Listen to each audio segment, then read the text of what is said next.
rückwärts. Da gehen wir nicht im On raus langsam. Ah, jetzt sind wenige Leute, jetzt wird's, naja, ich weiß auch nicht. Wo muss ich hin?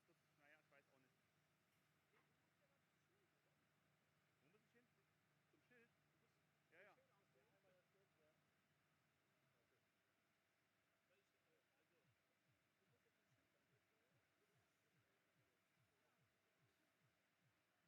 fangen Ausbildern. Ohne Zuschauer, ohne Flug und dann sage ich neben mir und dann gehen wir erst rein. Dann ziehe ich auf,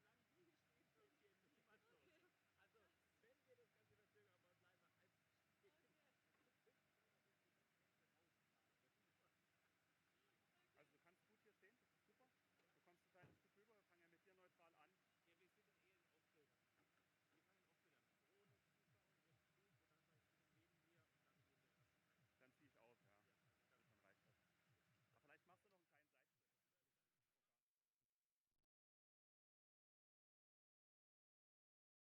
Ja, Dann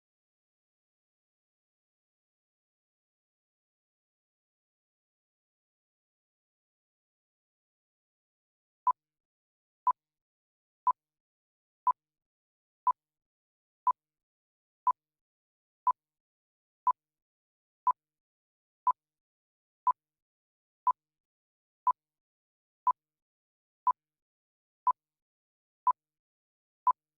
Aber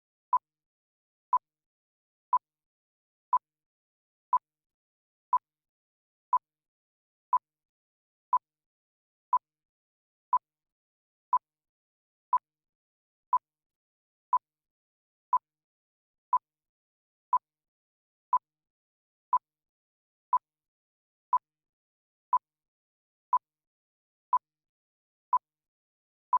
Seitenstep.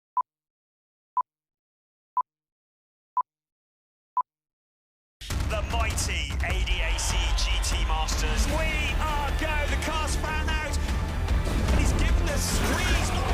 Look at this, side by side. Pulling out right in front. And really good close racing. Wonderful stuff.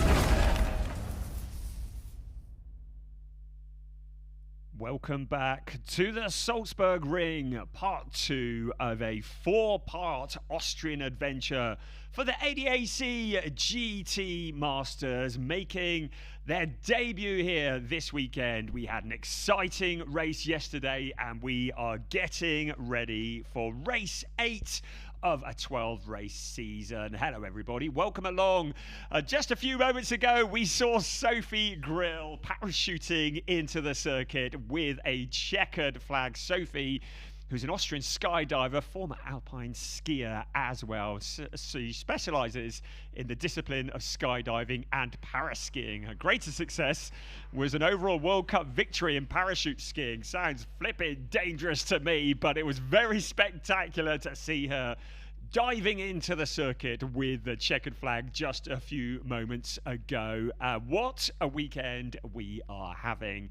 It is such a unique circuit. The first time that the ADAC GT Masters have ever featured here at the Salzburgring. It is spectacular.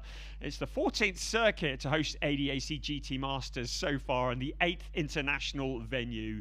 And it was at this circuit yesterday that we saw a first ever win in ADAC GT Masters for a McLaren, having started with Ben Dur, Guillaume de Oliveira at the wheel and eventually coming home at the top of the timesheets. Today, though, a completely different story. We've just seen a picture of Leighton Fury, the South African, who's taken his first ever pole position in ADAC GT Masters. But that car there with Salmon Vega at the wheel. Salmon Vega, of course, the 2023 champion in ADAC GT Masters.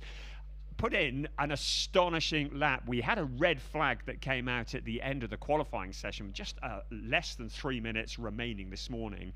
Everybody thought, okay, well, that's it. No one's going to improve. We knew that the Mustang was good at getting heat into its tyres. Sam Vega proved that. He spent a lap getting the heat into the tyres and moved up from 10th to 2nd on the grid, showing how strong that car is going to be in this race. You just saw briefly Simon Birch. He had a mixed day yesterday, finishing in 4th place along with Leo Pickler. And they're starting 4th on the grid for this race. Janis Fitcher, who along with Moritz Fiskerschen finished in 2nd place yesterday, but that was the car that stole the headlines on the opening race here at the Salzburgring. ADAC Motorsport, the team that are famous now in the DTM, with Ben Durr, the DTM driver, at the wheel, along with Guillaume de Oliveira, ADAC Motorsport, McLaren, Guillaume de Oliveira, Ben Durr, all making their debut and winning. It was a spectacular win, having come back from a penalty as well. BMWs have been looking strong all weekend, and especially the number 56 Holzem twins car. There's Sandro Holzem, another former DTM driver who finished in 3rd place yesterday. Talking about the 1st, 2nd and 3rd as we look at Dennis Fetzer. Had a very mixed day yesterday in the number 2 Haupt Racing Mustang. The winner from yesterday, Guillaume de Oliveira, Ben Durr, will be starting with an additional 20 kilograms of success ballast on board as a result of winning yesterday. Moritz Fiskerschen, Janis Fitcher, an additional 10 kilograms, and the Holzem twins, an additional 5 kilograms on board on account of finishing in 3rd place. We've also had some changes to the BOP overnight. Weight increases for the Mustangs, the Lamborghinis, Mercedes and Porsches have all got an additional 5 kilograms. The McLaren, an additional 10 kilograms. Also a larger, biggest restrictor plate as well, a smaller restrictor plate, we got there in the end, for the Mustang as well. They've gone down a millimeter on their 2 engine restrictor plates, so a little bit of a clipping of the wings for the Mustang. It means that today is an altogether different day once again. It's a fresh day, new stars at the front and up and down the pack. Leighton Fury, who along with Tim Zimmerman was very frustrated with the pace yesterday, but showed a really, really rapid performance in qualifying this morning. And it was Leighton Fury who put in that fastest lap of all to score that pole position. So the car's now out on their first of 2 formation laps here at the Salzburgring, a circuit that is 4.255 kilometers around. That equates to about 2.644 miles, 12 turns, 6 of them to the right and 6 to the left. Pit straight about 750 meters long, but overtaking not easy here at the Salzburgring. So grid positions are important. So Leighton Fury did a lot of the hard work this morning in the FK Performance Motorsport BMW, but that lap from Simon Vega will have woken him up. He'll be looking over his shoulder. Simon Birch, frustrated yesterday, will be looking to make progress from P3. Janis Fitcher starting alongside him. And then it's yesterday's winner, Ben Durr, with Sandro Holzem, an all DTM, a current and former DTM driver on row 3. Row 4, Dennis Fetzer got together with a teammate yesterday, Felix Neuhofer alongside, but the Mustangs will be wanting to avoid each other out on track today. Alan Valente lines up on row 5. Finn Zulav, one of several drivers to get a grid penalty. I'll tell you about that in a few moments, as was the case for Julian Hanses. Max Rice a long way back on row 6. Row 7, Jonas Karklees, the leading Pro-Am driver, with Alex Schwarzer also in the Pro-Am alongside. And then fresh from taking a win in the ADAC VW Tourenwagen Junior Cup this morning, Storm Yerdrum. This is something altogether different from a VW Up, making his debut this weekend. The driver also features in ADAC GT for Germany in the GT Masters as well. I mentioned grid drops. Julian Hanses clocked up 3 reprimands yesterday, so he's down 5 places. Alex Schwarzer has been dropped 3 places for impeding. Finn Zulauf 3 places for impeding, and Max Rice, he was dropped 3 places for speeding under a red flag this morning that was brought out by Alex Schwarzer. The points championship, we haven't even mentioned that yet. 112 points to Salman Vega, Finn Wiebelhaus, Leighton Furry, Tim Zimmerman must fancy their chances, and there's Leo Pickler and Simon Birch, 18 points. So the top 3 in the points are starting in the top 3 positions on the grid. So everything to play for here. We've still got another 4 races left this season, but this is the last of the endurance races, the last of the 80-minute plus 1 lap races. It means that the drivers will be taking 2 pit stops rather than the 1 that we're more familiar with in ADAC GT Masters. The first pit window will open on the 15th minute and will remain open for 10 minutes. The second will open at the 55th minute and will also remain open for 10 minutes. And during one of those stops, every car must come in for not only a driver change, but also a wheel change as well. You'll see that unfold. The wheel change pit stop needs to be longer than the non-wheel change stop. It means that the dynamic of the race moves and changes. It is a living, breathing thing, this race, and we'll explain it to you as things progress. It is race 8 of a 12-race season for the ADAC GT Masters. We ride on board with Pro-Am driver Alexander Schwarzer. Had a frustrating day yesterday, along with Alex Fack. Recorded a non-finish. We'll be looking to avenge today as the cars now circulate around turns 11 and 12 out onto the very narrow pit straight. It is race 8 of the season. The red lights are on, and we are waiting for the red lights to go off, and we will be racing at the Salzburgring. One of the Liquimoly Team Exeter cars ducking out briefly. The stewards will be looking at that, but look at this now, a drag race out towards the first chicane. Leighton Fury with a nose in front. Keep an eye on Simon Birch. He is looking for revenge. There's a car going across the chicane. That is the 33 car of Finn Zulauf as well. But now, Salman Vega running side by side. Leighton Fury onto the banking of turn 4. The 2 cars running side by side. Fury looks to have it covered off at the moment, but Salman Vega already looking racy. Remember, that Mustang gets heat into the tyres quicker than those around it. So Salman Vega will know that he's going to have his best opportunity at the start of this race. Now they head out towards turn 7. This is a really fast part of the track, about 270 kilometers an hour. They come up around the corner. It's now Salman Vega who jumps to the lead, relegating Leighton Fury. We've got a safety car out already. So safety car is out. Now let's just have a look. Everybody looks to be running, so it may well be debris on the circuit, but the safety car is out. Salman Vega knew he needed to get the job done in the opening couple of laps of this race, while the Mustang is able to get the heat into the tyres.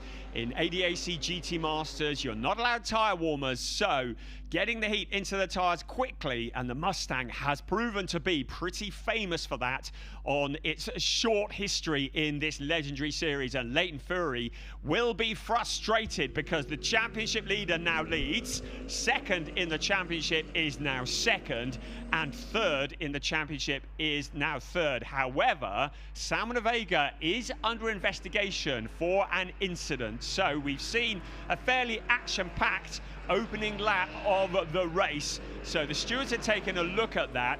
We'll keep one eye on the screens. Right, safety car is due to cleaning the track on turn 2. This has been and proven to be a very fast circuit. So gravel has been dragged onto the track in turn 2. We saw cars going right, left and centre. And the race director here, Sven Stopper, has been very, very keen to make sure that safety is paramount. We had an incident on Thursday where Nico Hanske managed to get his car out of the ballpark. The Scherer Sport PHX Audi actually went through the fence and on the part of the circuit you're looking at now. So the race director very keen to make sure that safety, this is such a fast track, that safety is put as the absolute highest priority. So if there's gravel on the circuit, if there's any debris at all, we're going to see a safety car, and I think that is absolutely right here on the GT Masters debut at the Salzburgring. Going into that turn 8, the cars are reaching about 270 kilometers an hour in 6th gear. This is the home straight we're looking at, along past the pits, a very narrow part of the circuit. I ran the circuit with my producer last night, and we were remarking at how narrow it is heading into turn 1 and 2, the MCO curva. It's a really, really tricky circuit to navigate. Then we head up to turns 3 and 4, turn 4 being a 180 turn, taken in about 3rd gear. This turn here at about 100 kilometers an hour. And the bit you don't see is quite how banked it is. The circuit really has a lot of camber. Out of turn 4, past the penalty box, and then it's flat out around turns 5, 6, and 7. They're all turns that are taken flat out. It means that when we get towards the Ostschleife, which is turn 8, the cars are at that 270 kilometers an hour, and they head into turn 8 in 6th gear still at about 210 kilometers an hour round at turn 8. It's such an exciting circuit, but it's also a narrow circuit. The circuit is built in a narrow alpine valley. It's been here since 1969. It's fast, it's flowing, it's high speed, it's high risk. As now the safety car disappears into the distance and Salmon Vega gets ready to set the pace, and Leighton Fury will be really eager to try and get past that Mustang, but it is mighty in the early stages of the race, generating the heat into the tyres. The BMWs we knew were going to be strong here this weekend. We're at about 640 kilometers above sea level, so the turbocharged cars really are very, very strong. Right, car 1 and 11 to change position. So the race directors have decided that Salmon Vega made an illegal move to get into the lead. So Leighton Fury has been requested to go past Salmon Vega. Salmon Vega has been requested to give way to Leighton Fury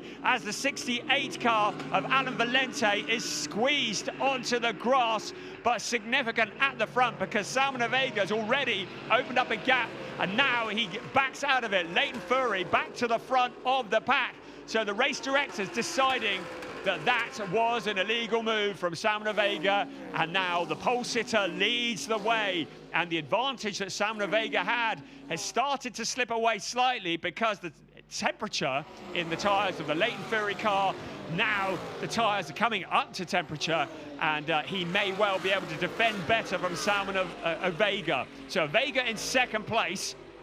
They're coming up through the pack. The other cars, Dennis Fetzer in the gold and black Mustang. He and Vega did make contact with each other. They're in the same team, Team HRT, but yesterday they made contact with each other in the first chicane, and the race directors did get involved. Certainly a little bit awkward for Team HRT. So they will be keen for no such repeats today. Right, out across the line we come. Leighton Fury, Salmon Vega relegated down to that 2nd place. He has all the work to do, but keep an eye on Simon Birch in 3rd place. He is like a man possessed this weekend. Ben Durr in 4th place. Then is Janis Fischer. Then Sandro Holzem in one of the turbocharged BMWs. Then Felix Neuhofer, the driver that we saw racing with Team U Sportwagen Technique last time out at the Nürburgring, now with the Neuhofer Rennsport team, sharing the driving duties with a legend from GT Masters Racing, Alfred Renau. We'll see some more of him during the 2nd stint. But at the moment, the car's settling down into single file. Overtaking, not easy here at the Salzburgring, but it's into this corner here. It takes a lot of bravery because the fence comes very, very close to the circuit. It was Mick Doohan, the legendary motorcycle rider, who describes these sequence of corners as his favorite piece of racetrack in the world.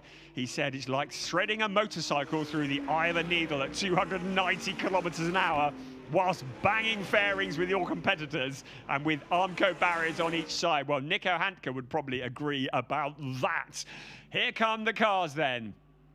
So it's an 80-minute plus 1 lap race, and we already had 11 minutes of that race. Remember, 2 pit stops are required, so it will be driver number 1 in at the moment. When the pit window opens for 10 minutes, every car will need to come in for a mandatory stop and a driver change, and then there will be the second pit window that will open later in the race, where driver number 1 will then get back into the seat of that car.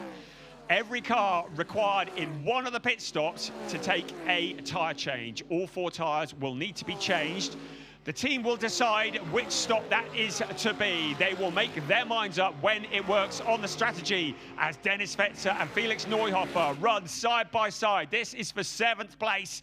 As we look back towards 6th place, just ahead of them now, Fetzer on the outside into turn 8 and 9. They come, takes a lot of bravery to hang it out there. Just coming up in the background though, Julian Hanses, the driver who got a grid drop in this race, so he's eager to fight his way back through the pack. Was in the controversies yesterday. Both these cars were, in fact. Out onto the pit straight they come once again and out across the line. So Fetzer did not make it happen on this lap, but surely he's going to try again. Also looking very eager, Sandro Holzem in 6th place. Through the first chicane they come, bumping across the curbs. So with the pit stops, for the stop where the teams choose to do a tyre change, the pit stop will be longer by 10 seconds than if they choose not to do a tyre change. The minimum pit stop time is measured from pit entry to pit exit. So it's 80 seconds for a short stop, 100 seconds for a stop that features the tyre changes. It's up to the teams to decide whether they take their short stop or their long stop first. We've also got 2 Pro-Am cars in the race. They will have shorter pit stops all around. Their tyre change stop will need to be a minimum of 90 seconds. Their non-tyre change stop will need to be a minimum of 70 seconds. At the moment, Alexander Schwarzer leads in the Pro-Ams. He's in 10th place, and he is denoted with the green box around his number, car number 4. Second in the Pro-Ams is Jonas Karkle. He's currently in 13th overall, but running 2nd in the race of the Pro-Ams. Hope that all makes sense. It'll all shake out when the pit stops are done and dusted, but certainly a lot of strategy coming into play. The teams may decide to perform the long stop or indeed the short stop early on in the race and therefore gain track position. Also, you've got the fresher rubber that you're putting on as well after the tyre change stop. But that is all yet to come as we look at Julian Hanses, a man possessed, and there is your Pro-Am leader. That is Alexander Schwarzer, Finn Zulaf, Max Rice. Had a fairly difficult day yesterday, recorded a non-finish along with Nicholas Callas, the driver who's come back from injury. There's confirmation that pit window number 1 will open in 1 minute and 35 seconds. So that is when the dice is to be rolled. But look at this, Max Rice to the outside of the Lamborghini. Finn Zulauf, the outgoing champion in the ADAC GT4 Germany, but the Mustang around the outside, and a penalty lap has been awarded to car number 6. That's Storm Jördrum. We saw him ducking out of line very early on before they'd crossed the line at the start of the race. I said the race director might want to get involved. Well, he has. So Storm Jördrum is going to have to pass through the penalty box. A box that is on the exit of turn 4. He'll have to pass through that at no more than 50 kilometers an hour for 1 lap. That's the equivalent of adding 5 seconds onto his lap time. Storm Jördrum, it is a steep learning curve for him. Of course, the younger brother of Emil Jördrum, he's just passed his 16th birthday. So what a monumental stop. Here comes Storm now, just at the back of this line, and there is your confirmation. There's Storm in the Liquimoli Team Engster Lamborghini Huracan. He'll need to duck down low out of this corner and pass through that penalty box. Here he comes. That was his older brother, Emil Jördrum, you just saw coming through. So down he comes. So he'll slow down to no more than 50 kilometers an hour through the penalty box. That looks like a very slow 50 kilometers an hour. Back on the power, and then he's able to continue. But the drivers are instructed. This is a replay of the start. You'll see he ducks out of line before he passes through his grid box at the start of the race. You'll see him at the back on the left-hand side, just duck out of line in just a few moments. There he goes, and then he ducks back into line. But by that point, the damage has been done. The race director is very, very strict. The cars must pass through the grid boxes before the race starts. Right, pit window is open. The cars are able to come in for their mandatory stops as we see what was quite a melee, there's a word, into the first chicane. Right, who's coming in? Right, Dennis Fetzer, first in, car 2. Alexander Schwarzer getting ready to hand over to Alex Fax. So 2 cars into the pits. Are they going to take their long stop or their short stop? First of all, the fuel goes in. The tyre changes cannot happen until the fuel filler is clear of the car. So there is Alex Fack climbing on board the Fack Autotech car, the defending champions. Right, they're taking their long stop early. They're taking the paint early in car number 4. So the tyres are going to go on. It means that when they come in for their second stop later on in the race, it is going to be just 70 seconds from pit entry to pit exit, which will launch them up the order. So the team rolling the dice nice and early here. No major rush here. They'll want to hit the exit line when the clock strikes 90 seconds. That's the minimum pit stop time for the Pro-Am partnership for their tyre change pit stop. Dennis Fetzer also in, and Dennis Fetzer, I think, has also chosen to take the long stop early. So car number 2, Dennis Fetzer, in the pits at the moment. We're monitoring the pit time. Of course, we don't know what the team are doing until it gets to a certain time, and we find out whether they are doing the tyre change. Right, there is Alex Fack. Out he comes into the pit lane. So only 2 cars to have blinked so far. We've still got the rest of the field to come in, and they will all need to do that in the next 8 minutes.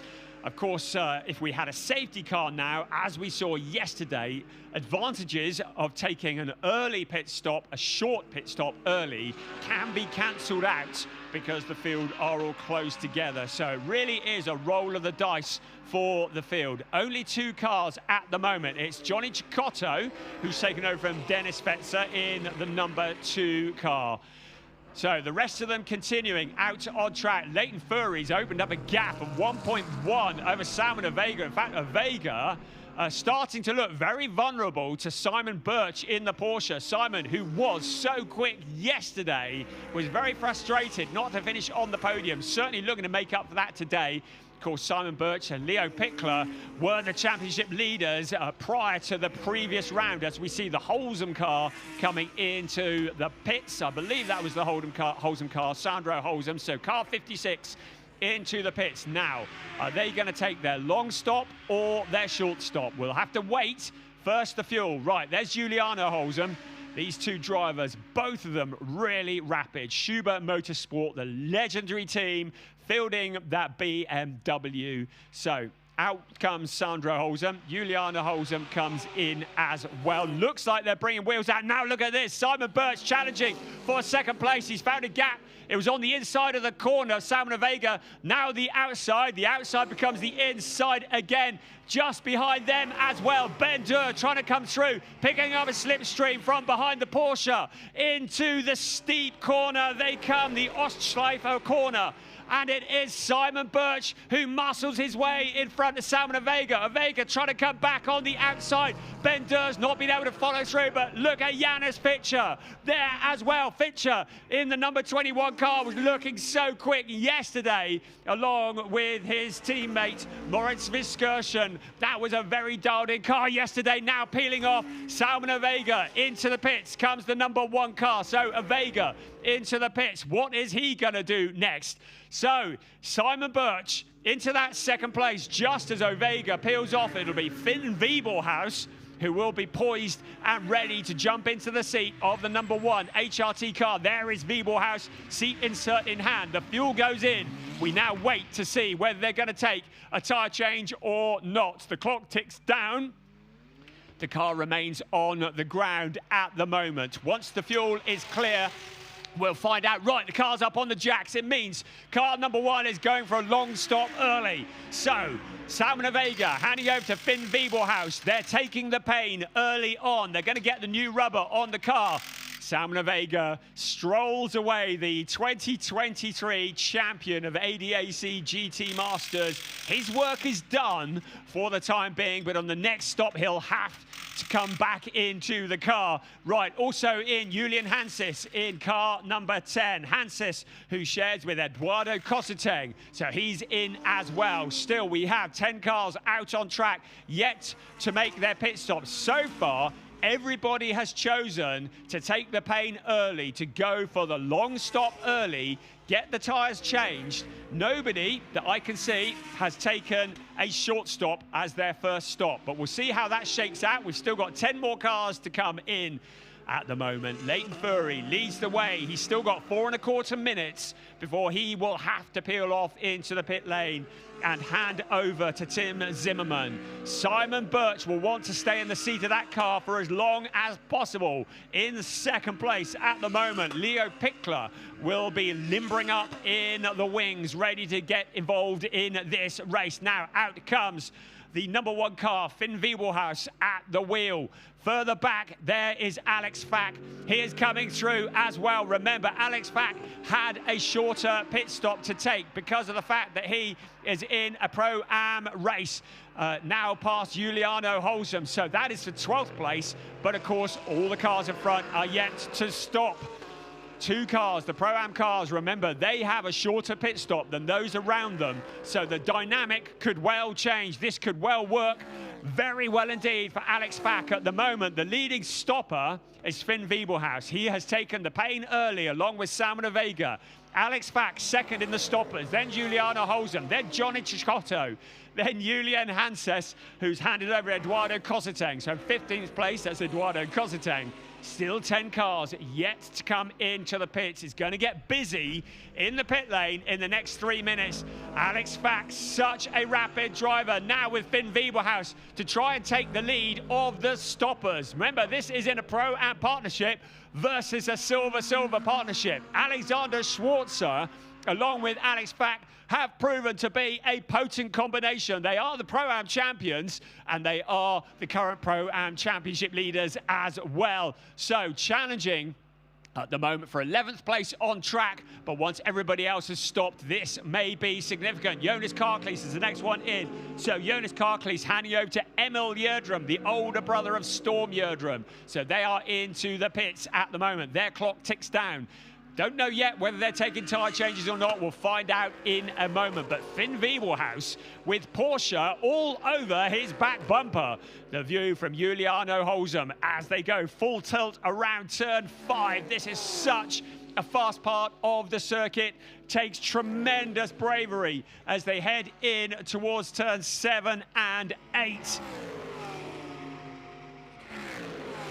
So our race leader, still Leighton Fury at the moment, still yet to pit, but he'll need to do it within the next lap or so. He's up at turn 2 at the moment, so it's probably going to have to be this time around that our race leader comes in. Right now, loads come in. So Ben Dor handing over to Guillaume de Oliveira. Yanis Fitcher is in, handing over to Moritz Viskerschen. Felix Neuhofer handing over to Alfred Renauer as we see the challenge from Alex Fack. Max Rice handing over to Nicholas Callas. Finn Zulav handing over to Simon Conoprim. Alan Valente handing over to Carrie Schreiner, but look at this, Giuliano Holsam now starting to challenge Alex Fack. Fack, who was putting the pressure onto Finn Wiebelhaus, now suddenly finds a mighty turbocharged BMW in his mirrors, as close as he can get into that chicane, heading towards turn 4. It looks as though Fack has him covered off at the moment, but it has somewhat stopped his attack on Finn Wiebelhaus. Right, we're looking to see what other drivers have taken.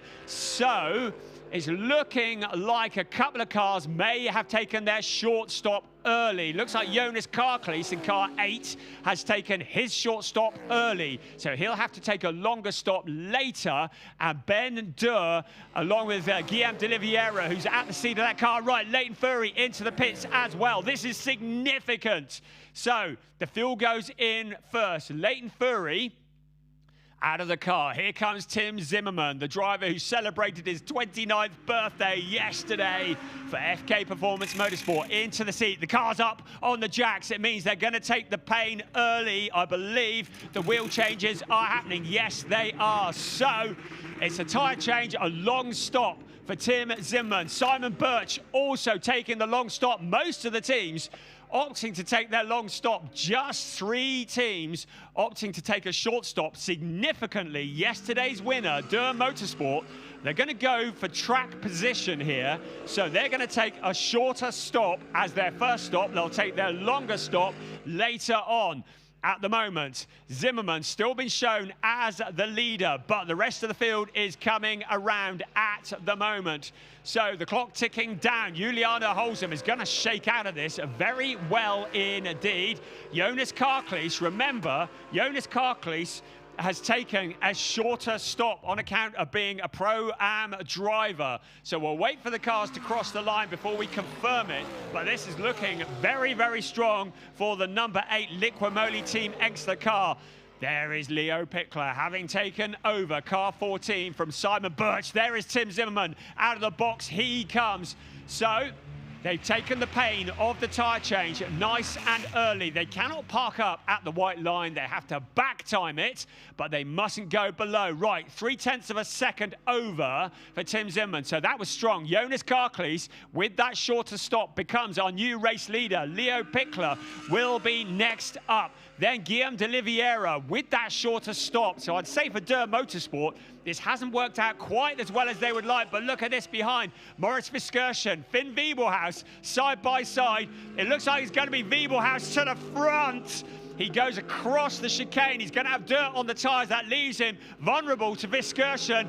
Alex Fax going 3 abreast, and he makes contact with the number 21 car. He got a wheel onto the dirt. This is almost certainly going to bring out a safety car. Moritz Viskersen for SR Motorsport by Schnitzelam into the gravel after contact from Alex Fack. The 2 cars getting together in turn 4. So everybody has pitted, so the pit window has now closed. I think we're going to need a safety car to get that Mercedes moved. We'll find out in a bit. It means that all the gaps, all the strategy suddenly up in the air. And this is going to really hurt Guillaume de Oliveira if that is the case. It's also going to hurt Jonas Karklees because all the gaps that have been built up through taking shorter stops will suddenly be reduced to nothing. I'm anticipating a safety car. It's down to whether Moritz Viskersen can get the thing moving or not. But at the moment, he is stranded up at turn 4. And unless he can get that Mercedes moving, we could well see a safety car any second now. And here it is. The safety car is out. All the gaps will disappear and the cars will then be brought back into single file. So this is really hurting the drivers who took the shorter stop. So that'll be Jonas Karklees, but especially Guillaume de Oliveira in the ADAC Motorsport McLaren who took the shorter stop. And that is really going to hurt them. I'm just double checking the McLaren time. Yeah, it was a shorter stop. Actually, similar to yesterday, the timing screen is indicating that actually the McLaren may have taken a longer stop. So we had this yesterday with the graphic on the McLaren. So the number 6 car, also Tim Hutter, who's taken over from Storm Yerdrum. That's why the safety car is out. So it may well be that the McLaren did take its longer stop. We're looking at this incident again. It was 3 abreast. Fat getting a wheel onto the grass, very nearly getting into Wiebelhaus as well. But the person that got spat out of it was the 21 car of Moritz Viskersen. And his race is over. Needless to say, that is under investigation. So I'm just looking at the timing screens, and certainly Guillaume de Oliveira took a longer stop, a 1:40. I didn't see the tyres being changed on the ADAC Motorsport McLaren, but I believe that despite the graphic with the yellow bar indicating that he did not take tyres, I believe car number 7 did take tyres. Tim Hutter in car number 6 and Emil Yerdrum in car number 8. In fact, it's Jonas Karklees, not Emil Yerdrum, in the number 8 car. I believe they did take it. So, I'm just going to ask my producer to just repeat to me on the McLaren one, please. So it was a long stop for the McLaren. So the McLaren did take a long stop, despite the fact the graphic is saying it took a short stop. So Guillaume de Oliveira in car number 7 did take a tyre change. So is very much in the running in 4th place. So it is car number 8 that leads the way at the moment. Jonas Karklees at the wheel. So the drivers that have taken a short stop at the moment are car number 6, car number 8. I believe they are the only ones that have taken a short stop. Everybody else has taken their long stop. Wow, lots to be keeping our heads across. So that is Tim Hooter, who's going to be taking the pain, as well as the number 8 car that leads the way, that has Jonas Karklees at the wheel, having taken over from Emil Gjerdrum. The race finished now. That is what the points would look like. Salmon Vega, Finn Wiebelhaus, they came into this weekend with a 15-point lead. It would just be 4 points over Leighton Fury and Tim Zimmermann, with Leo Pickler and Simon Birch very much in the equation as well. But we've still got just under 49 minutes of racing remaining here in race 8 of a 12-race season in the ADAC GT Masters.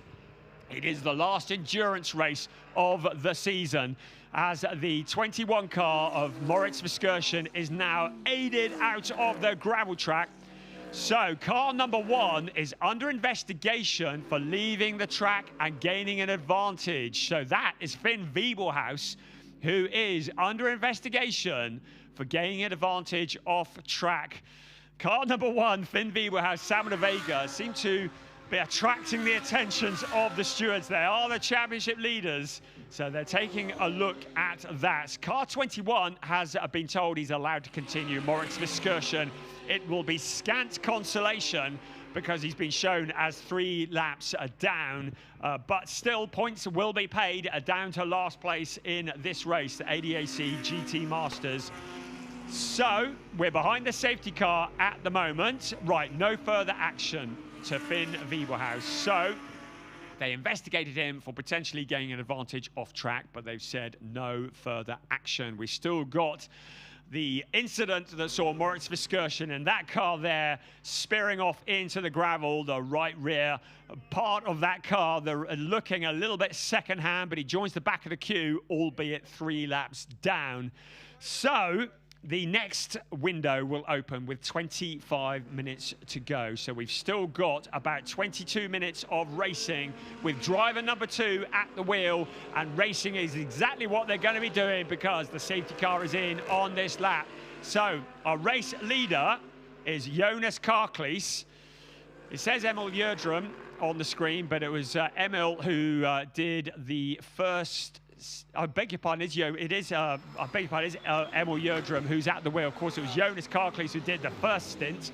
Tim Zimmermann in 2nd place, having taken over from Leighton Fury, and Leo Pickler in 3rd, who's taken over from Simon Birch.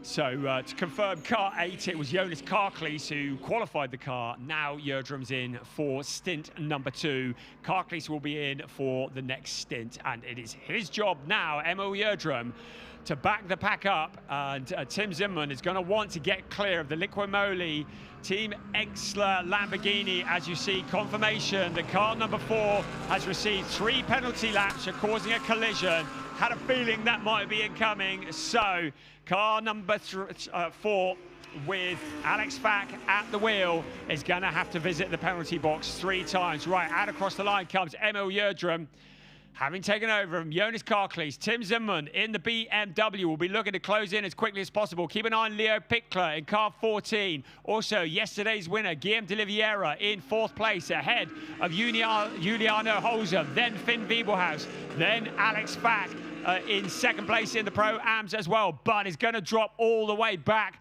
because when he goes through the penalty box with the cars all bunched up like this, pretty well everybody's going to come sailing past. He's going to have to hit the penalty box any second now. now on the exit of this corner. Here he is. That's going to hurt as he sees the rest of the field come streaming through. And Alex Fack drops down the order. And by the time he's done that a couple more times, he is going to be well and truly stone last, with the exception of Moritz Viskursen, who is 3 laps down. So 45 minutes remaining, just over, plus 1 lap. ADAC GT Masters, a debut weekend at the Salzburgring. What a spectacular circuit this is. What great racing we've been seeing. Emil Yerdrum leading the way in the number 8 car, looking for a first ever win in ADAC GT Masters. Will have to take a 90-second minimum pit stop next time around when he hands back to Jonas Karklees. The car behind is Tim Zimmermann in the number 11, lining him up as they head in towards the chicane, and Zimmermann will take a pit stop that is 10 seconds less than the car in front of him when the pit window opens and he hands it back over. But at the moment, he'll want to break clear because behind him, Leo Pickler in 3rd place, looking very rapid. Also, yesterday's winner, Guillaume de Oliveira, who did take the long stop, so is going to be on the same positioning as the cars around once we come out of the next pit stop. Here comes Emil Yerdrum. So much pressure on his shoulders. We saw this young driver in ADAC GT4 Germany last year. He's stepping up to the big league, the league of super sports cars in 2025. His younger brother making his debut this weekend as well. Look at this, 1st, 2nd, 3rd, 4th, 5th, 6th, all running together. Guillaume de Oliveira steps out of line. Juliano Holzem will see that as an opportunity. Holzem to the outside, but now Guillaume de Oliveira muscles his way to the inside. We've got another safety car. So safety car is out. So I'm just looking, nobody is stranded, so it may well be gravel on the track once again. So the race once again cautioned. All the gaps closed up. Again, safety absolutely paramount here. It may well be gravel on the circuit. At this point here, we saw cars going across the chicane. Can't really see too much in the way. Oh, there we go, debris. So debris on the exit of turn 2. So they'll want to get that moved. That won't take them long to do that. So while we're here at the Salzburgring, this is the first time the GT Masters has visited a new venue since April 2018. Thanks to my good friend Adam Weller, who's been supplying me with stats all weekend long. And he, along with we are loving the fact that we are at the Salzburgring, enjoying ADAC GT Masters. Safety car will be in on this lap. Didn't take them long to clear that. So, Emil Yerdrum leading the way. It's also the leading Pro-Am driver, now in a very strong position in the Pro-Am race, with Alex Fack having taken that penalty, now a long way back, some 17.4 seconds back from the 6th place Tim Hooter car. So, looking very strong, car number 8, but will have to take a longer pit stop for the tyre changes. The team opting for the shorter pit stop first to gain track position, but the safety car having neutralized much of the gap that they enjoyed. But Tim Zimmermann will be eager because he knows that Guillaume de Oliveira is right behind him. Leo Pickler will be there as well, ready to jump. Right, we are green once again. 41.5 minutes remaining. The cars head towards the chicane, this narrow circuit here at the Salzburgring. De Oliveira moves to the one side, ducks back to the other, has the inside on Tim Zimmermann. The two cars touch each other. They bounce across the gravel. Deja vu. Leo Pickler this time out onto the grass. That is a disaster for he and Simon Birch. But look at this, running side by side for 2nd place. Guillaume de Oliveira into that 2nd place. And now Tim Zimmermann has Juliano Holzem behind him. Keep an eye on Finn Wiebelhaus there as well, ready to jump in. Wiebelhaus looking very eager just behind him. Johnny Cicotto also there. Nicholas Callas. So the Mustangs all running together. But yesterday's winner up into second place. Zimmerman will not be happy about that. He goes to the outside, into the corner, ducks back to the inside. Guillaume de Oliveira has it covered off. Now suddenly Zimmerman, having been the attacker, is now the attacked as Juliano holds and puts the pressure on. But he too has his own problems. Finn Beemelhouse there as well, ready to jump if he gets the opportunity. Jonathan Cicotto, who was so strong yesterday in the queue. Also Nicholas Callas there. Simon Conoprim rushing to join that battle. This is a mega fight. The first 8 cars all running nose to tail. Across the line comes the Pro-Am Emil Jödrum. He's managed to break a little bit clear of Guillaume de Oliveira. Really impressive stuff. To the inside is Eduardo Kozateng.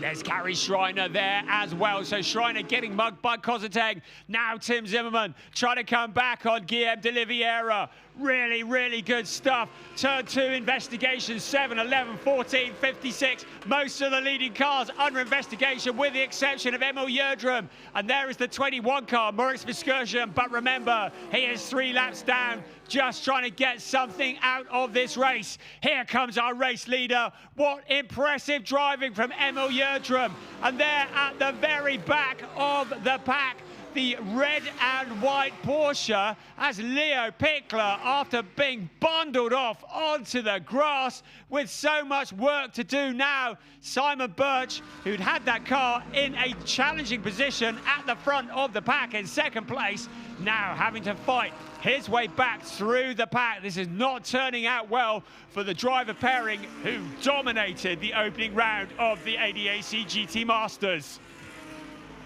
Emil Jödrum across the line, 0.3 of a second. Now de Oliveira responding, closing in. How much longer can Emil Jödrum hold on for? He's going to have to take that longer pit stop. He doesn't want to end up in the gravel because this is going to be a Pro-Am win if they can keep things exactly as they are.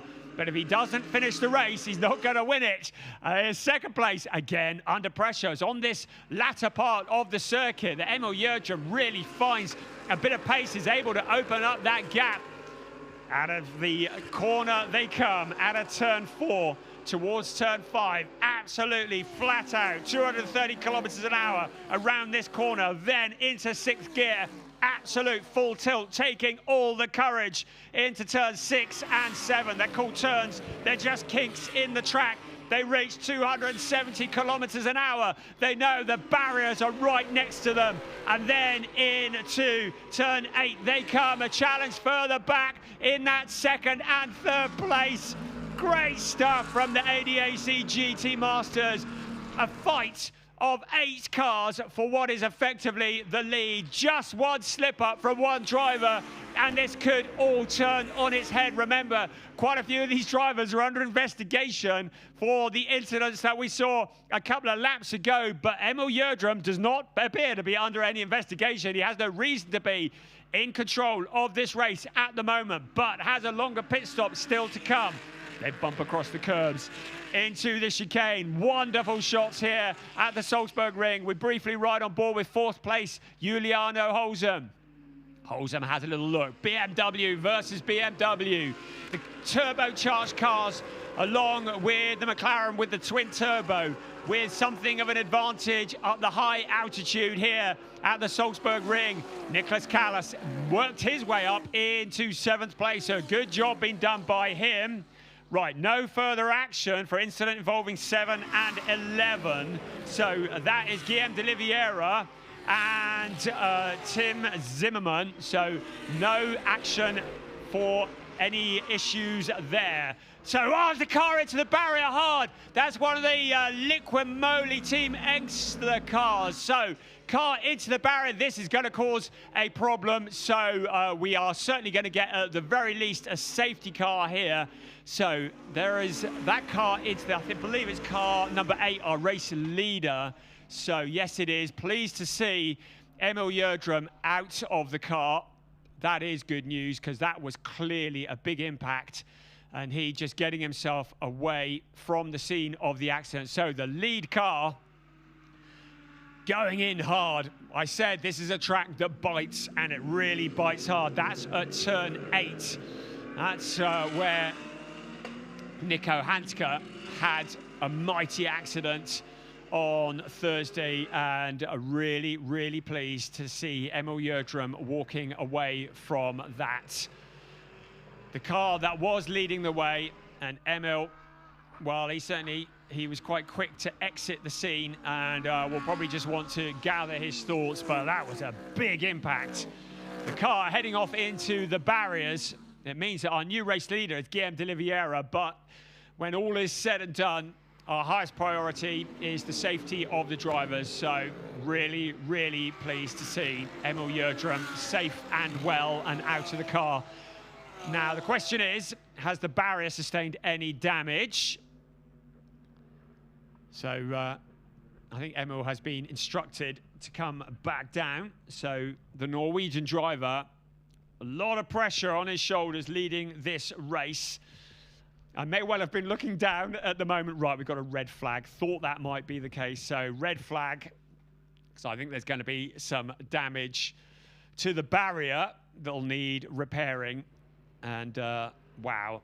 Well, hats off to Lamborghini, to Liquimoli Team Engstler, who clearly prepare their cars well. Right, let's have a look here. We can see what happened. So it doesn't look like there was any contact, and boy, that was a big impact.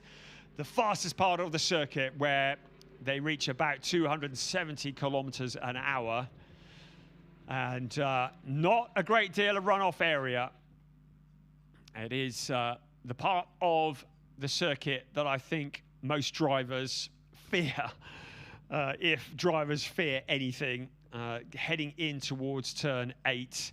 So the cars now under red flag conditions being brought back to the starting grid. Now, it may well be that they just want the space to clean the track up, or it may well be there's damage to the barrier.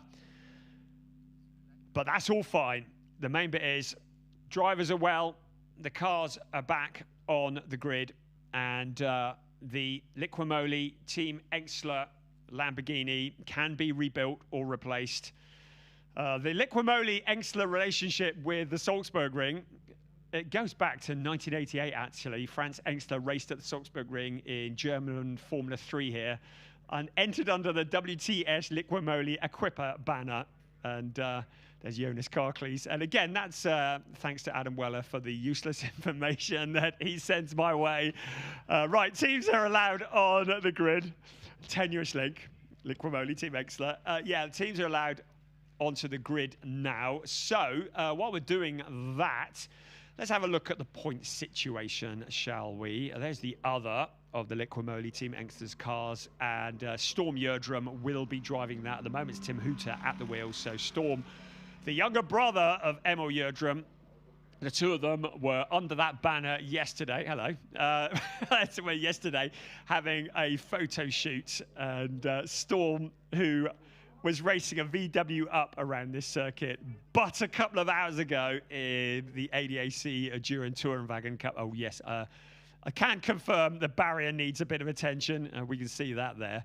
But Storm, certainly in a very different kind of animal. And he has been something of a sensation. He's been wanting to race GT4 for a long, long time. Was not old enough, was only 15 years old, only. Turned 16, second week of July, and was immediately in ADAC GT4 Germany. And along with Jan Philipp Springhob, were something of a sensation. Immediately finishing in the places. They've only done 4 races together in GT4 Germany. And then on Wednesday, Storm Yerdrum gets the call from Team Engstler to say, hey chap, we've got a seat available. Do you fancy coming and racing? I'd say that didn't really take much deciding, did it? Storm Yerdrum was like, yep, I'm here. So it's his, yesterday was his debut in GT Masters. He didn't finish the race, lost the back end, but had shown really well up until that point. And will be back in to take over the number 6 car from Tim Hooter. His older brother, he'll be very relieved to know, has walked from the car completely unaided, all good. So We kind of had a feeling when we saw Salzburgring on the calendar that we might be due for a red flag somewhere along the way. And here comes the spare barrier on the back of a truck. And it's all part of just racing here at the Salzburgring. It is our first time here.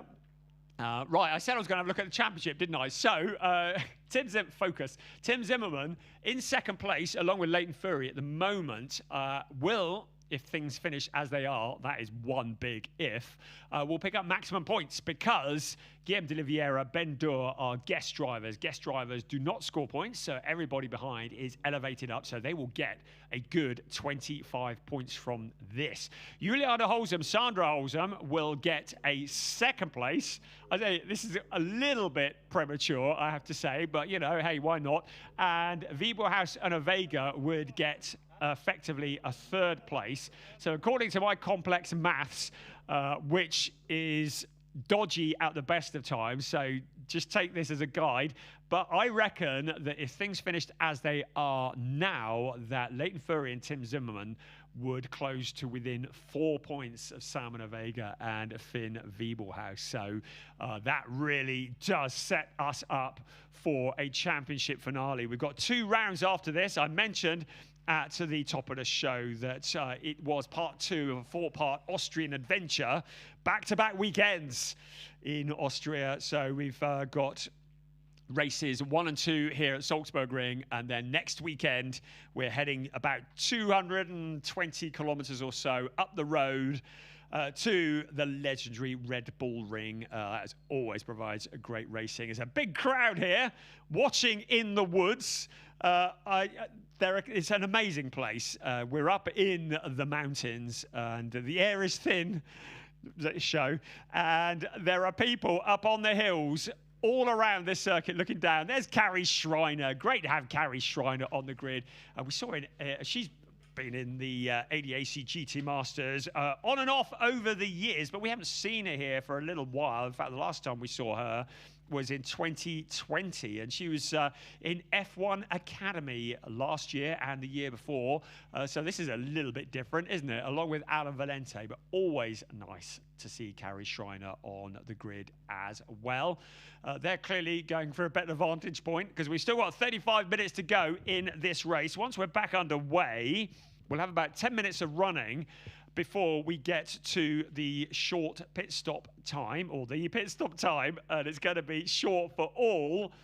There's confirmation that we will resume behind the safety car. So everybody, I believe now, bar one car, because of course Emil Yerdrum, Jonas Karklees, it will just be Tim Hooter, Storm Yerdrum who have a short stop to take. I'm looking across, to make sure that is the only one. They've only got their long stop. They've taken their short stop. Everybody else will have a short stop to take. It's been a long day. I've been in the sun. The car number 6 is going to probably be relegated down a little bit. Having said that, the car behind them, Emil Yerdrum, clearly not running, and Moritz Viskerschen 3 laps down. So I think 13th place is as good as it's going to get at the moment, but there's still plenty to come for Tim Hooter and Storm Yerdrum. Everybody else is going to be taking a short stop. So the short stop is 80 seconds from pit entry to pit exit. They've all taken their 100-second stop. The only exception to that will be car number 4, Alex Fack and Alexander Schwarzer. Schwarzer will get behind the wheel. Their minimum pit stop time will be 70 seconds. So they could potentially gain back much of that ground that was lost. Remember, Alex Fack, who had those 3 visits to the penalty box, well, that has kind of been neutralised. Right, let's have another look here. This is Emil Yerdrum. So this was into that really fast turn 8. I don't think there was any contact. I think the back end is such a fast part of the circuit, a lot of pressure, and it's going to be stiff in the morning. Having been whipped around like that, I think Emil is probably going to feel a little bit of bruising, but didn't affect his wall climbing skills, did it? So he moseyed up there at the rate of knots and then had to come back down again. Incident involving 56 and 14 reported to the stewards. They're going to be busy, aren't they? So 56, Juliana Holzem, third place, and the incident where we saw Leo Pickler getting shuffled off.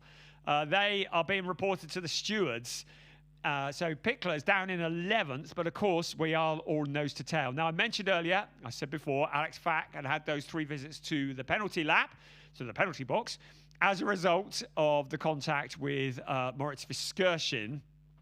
So that has that punishment has been somewhat neutralised. Although he's lost track position in terms of cars around him, he is now directly behind the cars in front, and will, once the pit stop sequence has been undone, have that pit stop that is 10 seconds shorter than everybody else. So we'll have an opportunity to leap up through the pack and pick up some valuable points. We'll also be in a position now to strengthen the position in the Pro-Am Championship coming into this race today. Alex Fack and Alexander Schwarzer, Team Alex, were leading Emil Yerdrum and Jonas Karklees by 6 points. So clearly that gap is going to open up, and that is going to be a real shot in the arm for Team Alex, who have had a mixed weekend, I think it's fair to say. Alex Fack, who had a mega qualifying yesterday morning, put the car in P3. He was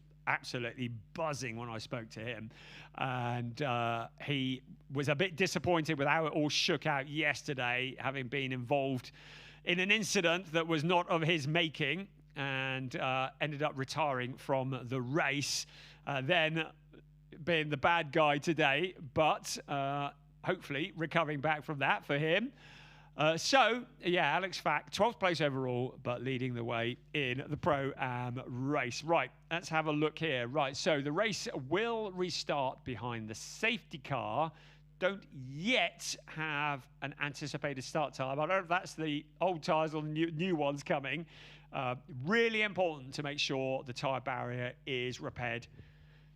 So we reckon about 10 to 15 minutes before this race is going to get back underway. So I'm now going back to the Adam Weller Encyclopedia to tell you, we've been watching Jonathan Cecotto, who's been racing here. Certainly, he's in 5th place at the moment, was looking very quickly yesterday as well. But for bad luck with his teammate, Dennis Fetzer, of course, his dad, Johnny Cecotto, yes, the very same former Formula 1 driver, Formula DTM racer. Now, Cecotto Sr. also won here at the Salzburgring on 2 wheels. Restart in 10 minutes, by the way, everybody, so that'll be 49. Cecotto Sr. won here at the Salzburgring in 1993, driving a BMW M3 in the ADAC GT Cup. He went on to win the championship in the first year of that series, which ran until 1997. And he won the race at Salzburgring 32 years ago, last weekend.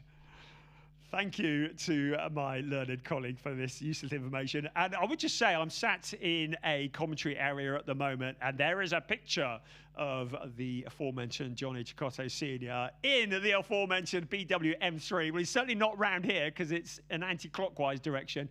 Could it actually be, we reckon, could be even be the Nordschleifer, maybe, may not be, but it's a great painting. You should see it. You can't, so there we go. There's the track being cleaned. So we are less than 10 minutes before this race needs to resume. Big crowd of people here negotiating the windy route to get up here to the Salzburgring. From here, they will wind their way back down again, and most of us will reconvene next weekend at the Red Bull Ring. And, good job there from that team, by the way. What an amazing job they do here. So once we get to the Red Bull Ring, another high-altitude circuit. So the BMWs may well fancy this a little bit next weekend as well. But we'll be back to the sprint format next weekend, 60 minutes plus 1 lap. So 2 races next weekend. Then we have about 3-4 weeks off, and then it's the season finale at the Hockenheim Ring. always a party atmosphere. That'll be another 2 sprint races, and then that's it for GT Masters 2025. Where has the year gone? But the next 2 rounds, of course, will be on the back of the DTM program as well. Such a spectacular show, So next weekend, if you're in the area of Spielberg, in the Styrian Mountains, you can watch DTM, you can watch GT Masters, you can watch GT4 Germany, you can watch Prototype Cup Germany, and also, I do believe, Porsche 6th Carrera Cup Germany, and think about that. All great value for money, an epic circuit, so get yourself along there. Always a great weekend of entertainment. Right, I mentioned Porsche 6th Carrera Cup Germany. Wolfgang Land may not be a fan of the Salzburgring. When he won his first Porsche Carrera Cup Germany in 1993, it was the only venue where he failed to finish on the podium. There we go. That's the last of the useless facts.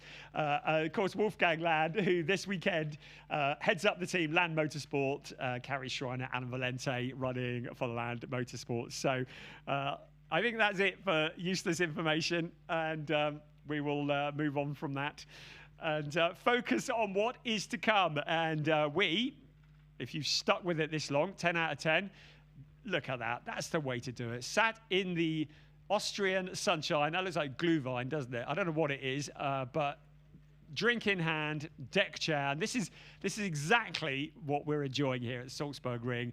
It's very different to many of the other circuits we go to. There are no giant grandstands. You kind of camp out on the grass and look down on the circuit. Me and my producer mentioned it. We ran the circuit last night, walked very quickly around the circuit last night.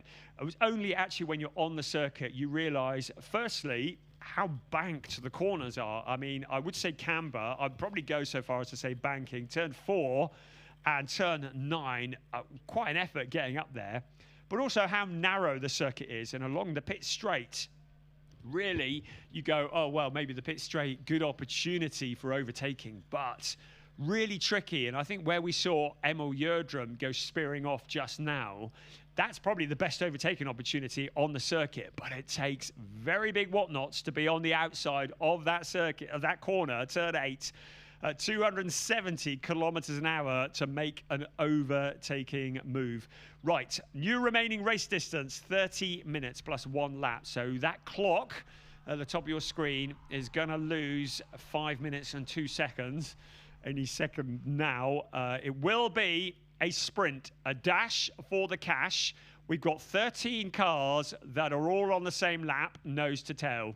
Guillaume de Oliveira in the McLaren, the car that took a first ever, made me jump, took a first ever win in ADAC GT Masters. We've never seen a McLaren win a race in GT Masters until yesterday. Twin turbo, loves it here at the high altitude. A turbocharged BMW with Tim Zimmermann at the wheel behind. A turbocharged BMW with Giuliano Holzum behind. That's your 1, 2, 3.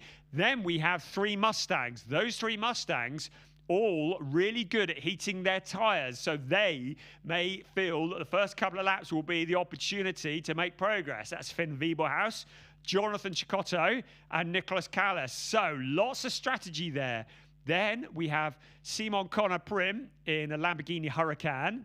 Then another turbocharged Beamer with Eduardo Cosseteng in 8th place, ahead of the lone Audi with Carrie Schreiner at the wheel. And then we have a brace of Porsches. Alfred Renauer, twin brother of former GT Masters champion Robert Renauer, Leo Pickler, and Alex Fack. Then bringing up the rear on the lead lap. Oh, correction, no change in remaining distance. Okay, so put 5 minutes and 2 seconds back on the clock. So yes, Alex Fack in the Porsche, then Tim Hooter in a Lamborghini in 13th place. And we've got Moritz Viskerschen. I can't actually see him on the grid there. I think he might be in the queue there somewhere, but he is 3 laps down. So a long afternoon for him. Right, so we wound the clock down. We've wound it back up again. We're about just over 3 minutes away from my inane jabbering to slow down slightly as we look at Nicholas Callas, and 10 out of 10 to Nicholas Callas, who had, well, this season, he, along with Max Rice, have been very formidable. They opened the season with a podium at the Lausitz Ring, and then it all went a bit wrong last time out on the Friday of Nürburgring. Nicholas Callas was out enjoying an evening run on his e-scooter around the Nürburgring. I haven't actually spoken to him to find out what exactly happened, but it resulted in him going in the barriers, I think, and injuring himself. He has spent the last 7 weeks concentrating on nothing but getting fit, getting back to driving again. We had David Schumacher, who jumped in on the Saturday of GT Masters at Nürburgring. He got the call, David Schumacher, while he was having a coffee in Salzburg, funny enough, as we see confirmation we're going to get 3 laps behind the safety car. Yes, David Schumacher had to ditch the coffee. He had to drive 7 hours to the Nürburgring. So he'd done an endurance race before he then climbed in the car along with Max Rice and brought the thing home in 4th place, and then followed it up with a 2nd place the following day in the 2nd of the endurance races. But Nicholas Callas, having done such a sterling job getting himself back to full fitness, now back behind the wheel along with Max Rice. Yesterday, not quite what they'd hoped for. They didn't complete the distance, or they were scored in 13th place. So in a better position now, in 6th place. There's confirmation. Oh, the graphic's been corrected. So Guillaume de Oliveira, we can confirm. It's like deja vu from yesterday, isn't it? We can confirm that he has done his long stop. So the 2 blue bars, I'm telling you now, it's the last endurance race of the year, but the 2 blue bars indicating that the wheels have been changed. The orange bar indicating that they need to take their long stops. Only 1 car running still to take the long stop. So for Tim Hooter, when he hands to Storm Jördrum, it's going to be a bit of a steep mountain to climb, but all good. It's all about picking up the mileage and the experience, and every runner will score points. If they get to the end, they're going to get points because the points are paid down to 15th place. So all good there. Right, what's the clock saying? Right, 35 seconds. You've done well. Thank you for sticking with us. Right, here we go. It's time for a bit of action. It was a little while ago that we saw Emil Jördrum having what looked like a mighty accident on turn 8, the fastest part of the circuit. We're very pleased to report that Emil Jördrum is well and just been checked over by the medical team, but he's all good. We've got 35 minutes and 2 seconds remaining on the clock. The clock will start as soon as these cars are rolling. In fact, before they start rolling, we're going to have 3 laps behind the safety car. So this, again, it's allowing the cars to generate the heat in the tyres. And actually, I should think the Mustangs might be a little bit grumpy about that, because the Mustang has been so good at heating the tyres. I should think, particularly Finn Wiebelhaus, would have liked the idea of trying to mug Juliana Holzem on tyres that were up to temperature quicker. But with these 3 laps behind the safety car, that does somewhat neutralize that advantage a little bit. So, oh, I'm getting more stats coming through here. Yesterday's fastest lap, Alexander Fack, 117.931. Oh, and we got a problem here. Carrie Schreiner, so on the warm-up. So where is that? Oh, that's up at the chicane, isn't it? So Carrie Schreiner trying to generate some heat, and the cold tyres just generating, trying to generate the heat. Well, it doesn't look like she's going to need assistance. Doesn't look like she's got any damage either. So I think we're all good. I don't think we're going to need a safety car for the safety car. So she's able to rejoin. She's going to have to get her skates on to catch up with this lot. So circulated by, I was about to tell you about the fastest lap yesterday before Carrie decided, right, the fastest lap yesterday was a 1:17 from Alex Fack. So yeah, the Pro-Am driver, a 1:17.931, average speed of 195.9 kilometers an hour.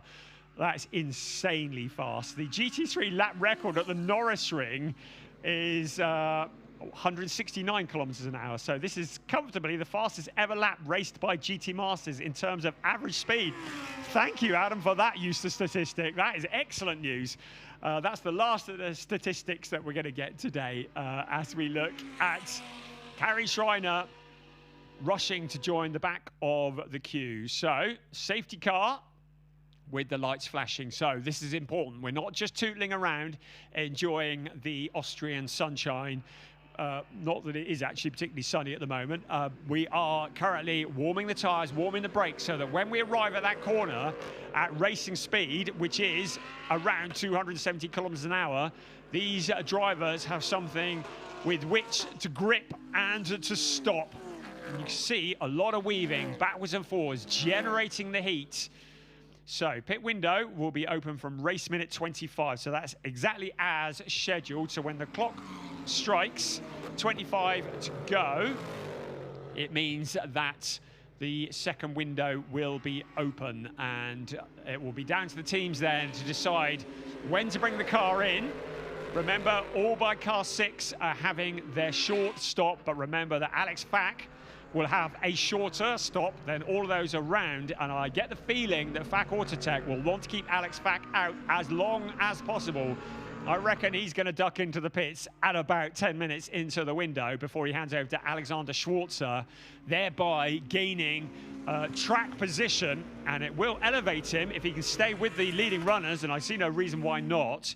It will elevate Fack and Schwarzer into the front-running positions, I think, even though they're in 11th place at the moment. So, safety car continues. Remember, it was 3 laps behind the safety car. So the heat being generated. The Mustangs fuming because they want to get on with it. At the moment, Guillaume de Oliveira, yesterday's winner, along with Ben Durr, guesting this weekend. It's not often you get that rare creature of a back-to-back win in ADAC GT Masters, although we did see it from Simon Birch and Leo Pickler at the start of the season at the Lausitz Ring, but quite difficult to do. Right confirmation, safety car will be in on this lap. It is going to be what is the sprintiest of sprint races. It is a race 8 of the 12-race season for the ADAC GT Masters, the last endurance race of the year. It's sprint races all the way. This is going to feel like a sprint as well. The pit window opening in just over 5 minutes' time. Still lots to come here as the cars are now around towards turn 8, the banking of turn 9. Safety car lights are off. Guillaume de Oliveira will back the pack up. Tim Zimmerman will want to try and anticipate when Guillaume de Oliveira hits the accelerator. He'll want to try and get the jump on him if he possibly can. Overtaking here, really difficult. Getting a slipstream along the pit straight doesn't really gain that much because there's a chicane at the end. Overtaking, not really that possible on the pit straight. But now Guillaume de Oliveira is go. Green flag is out after the stoppage, and the cars head in a single file. Out towards the chicane we come. Guillaume de Oliveira, Tim Zimmerman keeping him in sight. Maybe sizing up a challenge further round the lap, although the McLaren looks to have the legs. Other cars challenging. Eduardo Kozatek there. Also Alfred Renauer and Moritz Viskurschen once again going wide on board with Juliano Holzem in 3rd place. 1st, 2nd, 3rd, 4th. All very much as they were. Jonathan Cicotto there in 5th place as well. There comes Cicotto, then Nicholas Callas, then Simon Conner-Prim. So nothing changing at the moment. Viskurschen trying to get a lap back. But in so doing, just challenging with the cars towards the back. I think it was Carrie Schreiner that he was getting involved with there. Everybody else in single file. There is Alex Fack. He'll want to make as much progress as possible. So I think it was Fack that may have got shuffled a little bit further back through the pack. Carrie Schreiner just behind him. Into turn 9 they come once again, then out towards turns 10, 11 and 12. That's the chicane. Guillaume de Oliveira with all the work to do. 3.5 minutes till the pit window opens, but he has a clear track in front of him. He will not be wanting to hand over to Ben Durr too quickly, I don't think. Out across the line they come. The gap, 0.4 of a second between first and second. Tim Zimmermann just behind him there. Now, Finn Wiebelhaus has a little look to the side of Juliano Holzem. Nothing going on. Not really an overtaking opportunity at this moment. Here they come, the leading snake of cars, almost all the cars running nose to tail. Guillaume de Oliveira, very rapid, won the race yesterday, looking to make it back-to-back today, carrying an extra 20 kilos of success ballast, but still able to open a gap to the BMW behind. 3 turbocharged cars leading the way at this high-altitude circuit. Guillaume de Oliveira has it under control at the moment. Zimmermann looking a little bit vulnerable to Juliano Holzem in that third place. Wiebelhaus very much in the equation as well. The first 4 breaking clear from Jonathan Cecotto, just a little bit behind them. Also Nicolas Callas trying to keep himself in the fight. But now, de Oliveira opens up the gap a little bit more. Juliano Holzem now turning the heat up on Tim Zimmermann, a driver that we've seen in a Porsche in the past, also in a Lamborghini, now at the wheel of a BMW. He comes out across the start-finish line. Still nothing changing at the moment. Carrie Schreiner has found a route past Tim Hooter, so she's up into 12th place. Our leading Pro-Am driver, our only Pro-Am driver, Alex Fack in 11th place. Bumping across the curbs, giving the bollards a bit of a thump as they go through. 26 3/4 minutes remaining, but we are 1 3/4 minutes from the pit window opening. De Oliveira looks to have this under control at the moment. Zimmermann in second, Juliano Holzem. Here they come, once again, single file, but this could all change once the pit sequence starts. The team's now having to decide how long to keep the car out. Will HRT decide to bring Finn Wiebelhaus in early to try and get track position, get Salman Vega back behind the wheel of that car? He's at the back of the queue at the moment. Past the spot where Emil Yerdrum had the accident. Everybody through, safe and sound, into the chicane once again. Here comes Guillaume de Oliveira, leading the way. Tim Zimmermann, Juliano Holzem, 1, 2, 3. Finn Wiebelhaus there as well. Out along the pit straight, the gap remaining the same, just over 4.5 tenths between first and second. So Zimmermann very much keeping Guillaume de Oliveira in sight. Remember, all these cars are on the tyres they're going to be going the rest of the race with. So, have they got the grip? Have they looked after the car? Zimmermann suddenly looking a little bit racy in that second place. Juliano Holzem as well. Right, now keep an eye on Jonathan Cecotto and Finn Wiebelhaus. Remember, these 2 cars got together, albeit with their other drivers at the wheel yesterday. In the chicane. They're going to be wanting to avoid such things today. The first 3 have broken clear of 4th place, Finn Wiebelhaus. So now, the 3 turbocharged cars breaking clear at the front. Guillaume de Oliveira has it under control, but starting to look a little bit vulnerable. Tim Zimmermann, Juliano Holzem, there they are. Right, Zimmermann, little look to the inside, just showing himself. Maybe trying to force a mistake to de Oliveira.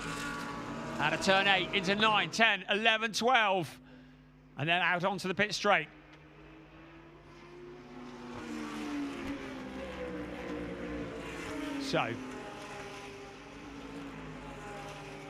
So McLaren leads across. Right, pit window is open. Cars peeling off into the pits. They come. So we have several cars coming in. Right, the number 10 car.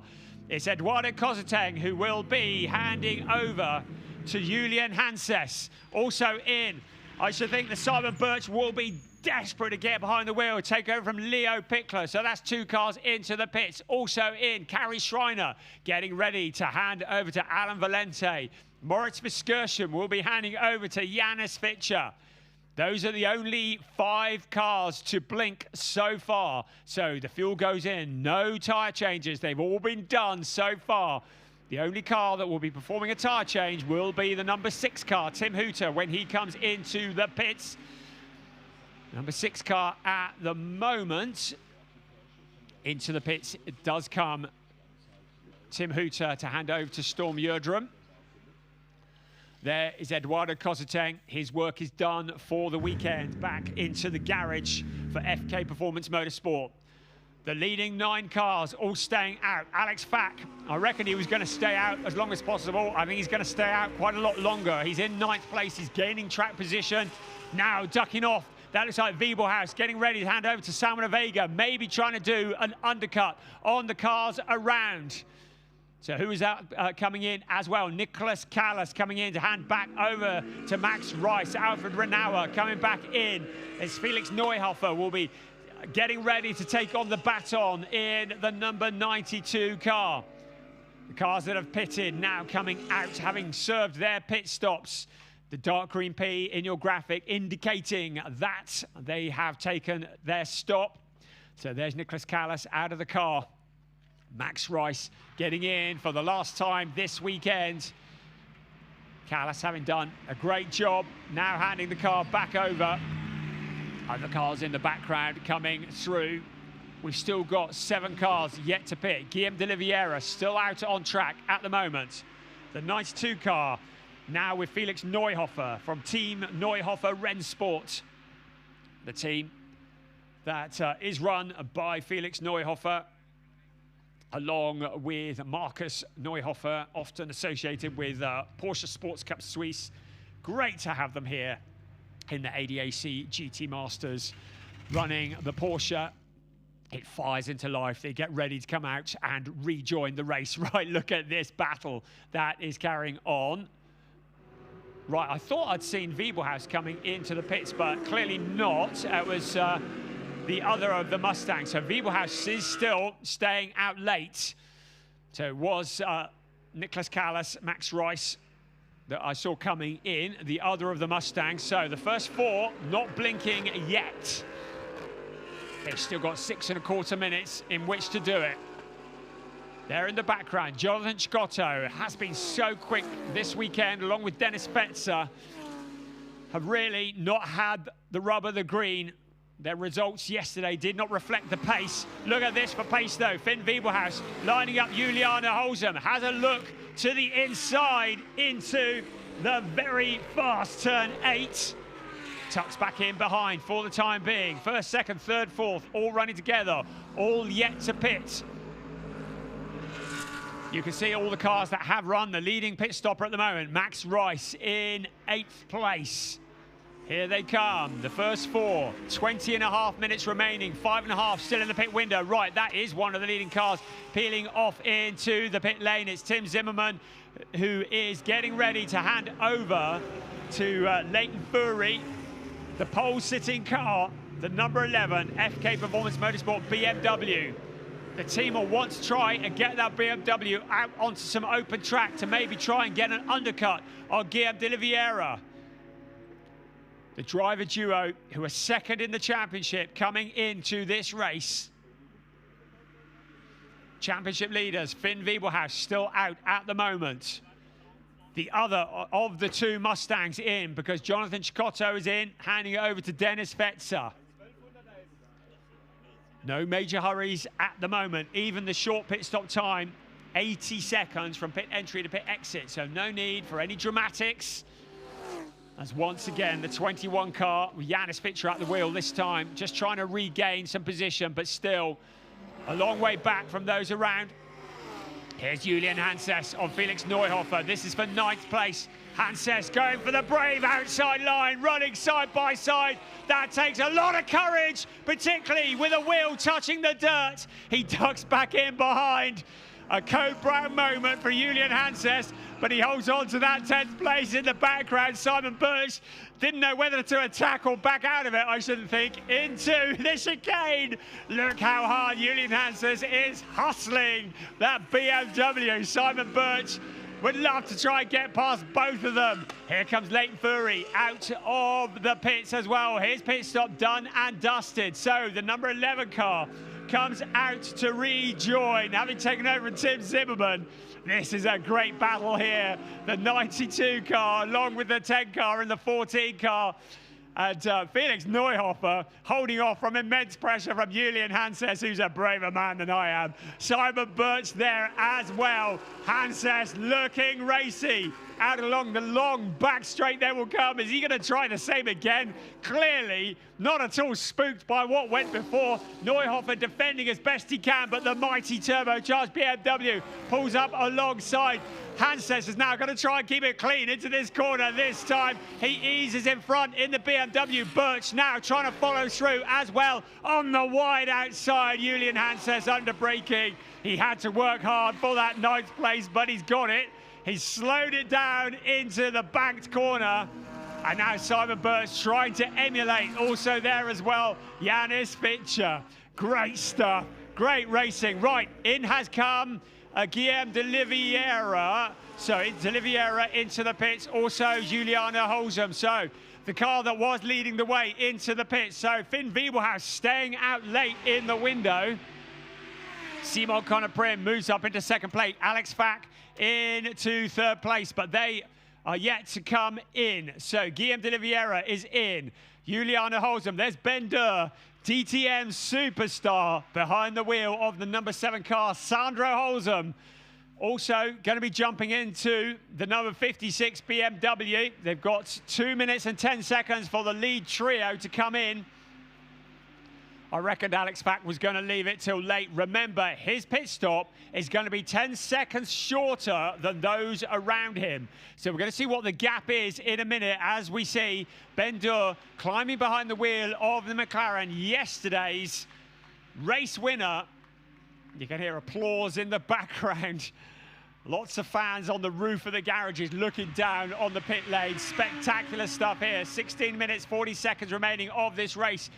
Alex Fack at the moment is going to have to come in this time around. Right, we see them. Oh, he hasn't come in. So he's got to get round pretty sharpish here before he hands over to Alexander Schwarzer. When I said he was going to leave it late, I didn't think it was going to be this late. Now look at this, significant here. Leighton Furry is in front of Ben Durr. So Leighton Furry, who has done his stop earlier with those warm tyres, it means that Ben Durr is going to have to do all the hard work to pass the BMW on the track if he wants to win this race. And in the background, Sandro Holzem, who's taken over from Juliana Holzem in the BMW as well. So the pit strategy working well for the pole sitter. Leighton Furry is the leading stopper. Now into the pits comes Finn Wiebelhaus to hand over to Salman Vega. Simon Conner-Prim in to hand over to Finn Zulaf. Alex Fack leaving it. Lastminute.com. He's got 43 seconds to get it round across the white line.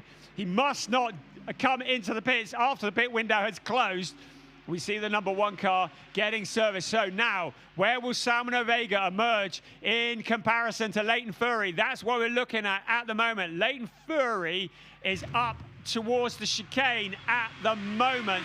So coming out on towards the pit straight in just a few moments. So I think Leighton Furry, here he comes on the pit straight. Here on the other side of your screen, you can see Salman Vega is going to emerge, but his heart is going to sink because the orange and black BMW and the gold and black McLaren are in front of him, but is into 3rd place, what will effectively be a 3rd place, as finally Alex Fack peels off into the pits. He left it late, but he's done it. So Fack handing over to Alexander Schwarzer now, but he will come out in a fairly competitive position on account of the fact they've got that shorter pit stop, 10 seconds shorter than those around. We'll see where they emerge when the field come trundling around in a bit. At the moment, our leading stopper is Leighton Furry. Alex Fack has driven like a man possessed this weekend, has given it absolutely everything. How will this pay off? At the moment, Leighton Furry into turn 8. He comes around to turn 9, and then it's just the chicane to negotiate, and then he'll be out onto the pit straight. Holzem putting the pressure on to Wiebelhaus just ahead.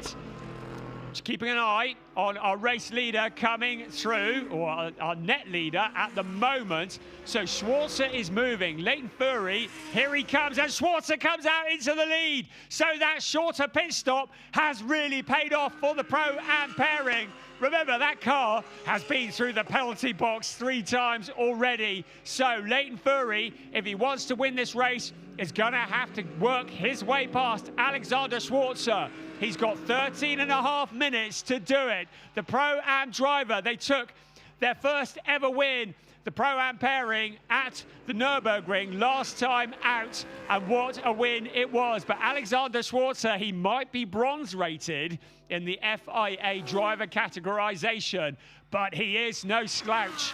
He has been tutored by Alex Pack. He has got quicker and quicker every weekend. The question is, can he hold off the oncoming fury of Leighton Fury in the BMW? Ben Durr, the DTM superstar, in third place. Behind them, Salman Ovega at the wheel, not Finn Wiebelhaus at the wheel. I had to double check that, of the #1 car in fourth place, and then Sandro Holzem. So there is our race leader. So much pressure on his shoulders. Across the line he comes. Right, what is the gap? The gap, we're just waiting for that, 3.628. Boy, is he going to have to work hard to hold that for 12.5 minutes. He sees the back marking car of Storm Gjerdrum just up ahead of him. Gjerdrum in 13th place, doing a sterling job. Salman Vega bumping across the curbs. Behind him, Sandro Holzem. So it was 3.628 between first and second. We're going to see what has Leighton Fury been able to do about the gap between first and second. We'll find out when they cross the line in just a few minutes' time. Salman Vega with Sandro Holzem just behind him. Ovega in fourth place. All pit stops done and dusted. It is a Pro-Am driver, a bronze-rated driver, leading the way in race 8 of a 12-race season. It's turn 8, once again up on the high banking, and then into the chicane. You can see the gap has come down. 3.628 was the gap last time around. What's it going to be this time? Of course, Leighton Fury may catch him, but passing him here, not necessarily easy. Right, well, let's see, 3.628. Last time they crossed the line, 1.928. So Leighton Fury has halved the gap. But as I've just said, he may well catch the Porsche. Passing here at the Salzburgring is not the work of a moment. Ben Durr there as well, yesterday's winner. So just over 10 3/4 minutes remaining, plus 1 lap. First with second closing. The quickest lap of the race was Alex Pack. That was back on lap 40 at 1:17.799.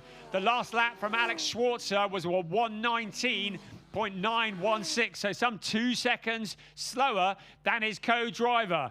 Behind him, the last time around, it was a 1:18.216. So about 1.7 seconds quicker, Leighton Fury. So there is no doubt he is closing in with 10 1/4 minutes plus 1 lap remaining of this race. Schwarzer is going to have to defend for all he's worth, because Leighton Fury is going to be on his back bumper anytime soon. The turbocharged BMW versus the Porsche. The Porsche looking vulnerable to the mighty orange and black BMW. Out along the pit straight they come. How much of a defense will Alex Schwarzer put up? We're about to find out. In towards turn 1, the chicane, a 1 and 2 together, these two corners. It's a quick right, then into the left, picking up the curb, then heading down towards turn 3. It's just a kink, turn 3. And then the 180 of turn 4, taken in third gear at 100 kilometers an hour. Leighton Fury, he's impatient. He doesn't want to wait until we get to the fastest part of the circuit. Out of turn 4, he will come. Now turn 5, taken flat out. He looks to the right of Alexander Schwarzer. Schwarzer trying to block him as best he can, but the might of the BMW pulls alongside. It is a drag race in towards turn 6. They will come. The very slight right-hander. Then the high-speed turn 7. The left-hander. They will come there once more. Now into the right-hander, turn 8. And it's a new race leader. The pole sitter, Leighton Fury, back to the front. But the car in second place that was running somewhere near the back of the pack for so long in a podium position. Next up, Ben Dur is going to want a challenge for that second place, but Alexander Schwarzer still very much with a podium in mind here, and the Pro-Am win in mind as well. Out under the Red Bull sign they come once again, the Red Bull HQ, just a few miles down the road from this legendary circuit. Looking to the side, the right-hand side, into the chicane. Once again, Ben Dur sails past the might of the McLaren, Alexander Schwarzer, with a fairly slow exit out of turn 2 in 3rd gear, then up to about 5th gear before they break for the big bang turn 4. 8 minutes, 10 seconds remaining. Our race leader, Leighton Fury, looking at the point standings. If things finish as they are now, well, Alex Fack and Alexander Schwarzer are certainly going to extend their lead in the Pro-Am standings. Taking Ben Dur and Guillaume de Oliveira out of the points equations, it would be a 2nd place finish for the McLaren if things remain as they are now. A 3rd place finish, should I say, for Salmon Vega and Finn Wiebelhaus, which would give them 16 points as we ride on board with Sandro Holzem and Leighton Fury and Tim Zimmerman. Oh, we got a car off onto the gravel. That's the 14 car. Simon Birch, what has looked like such a promising weekend, going wide, manages to keep it all going, but is able to continue on their way.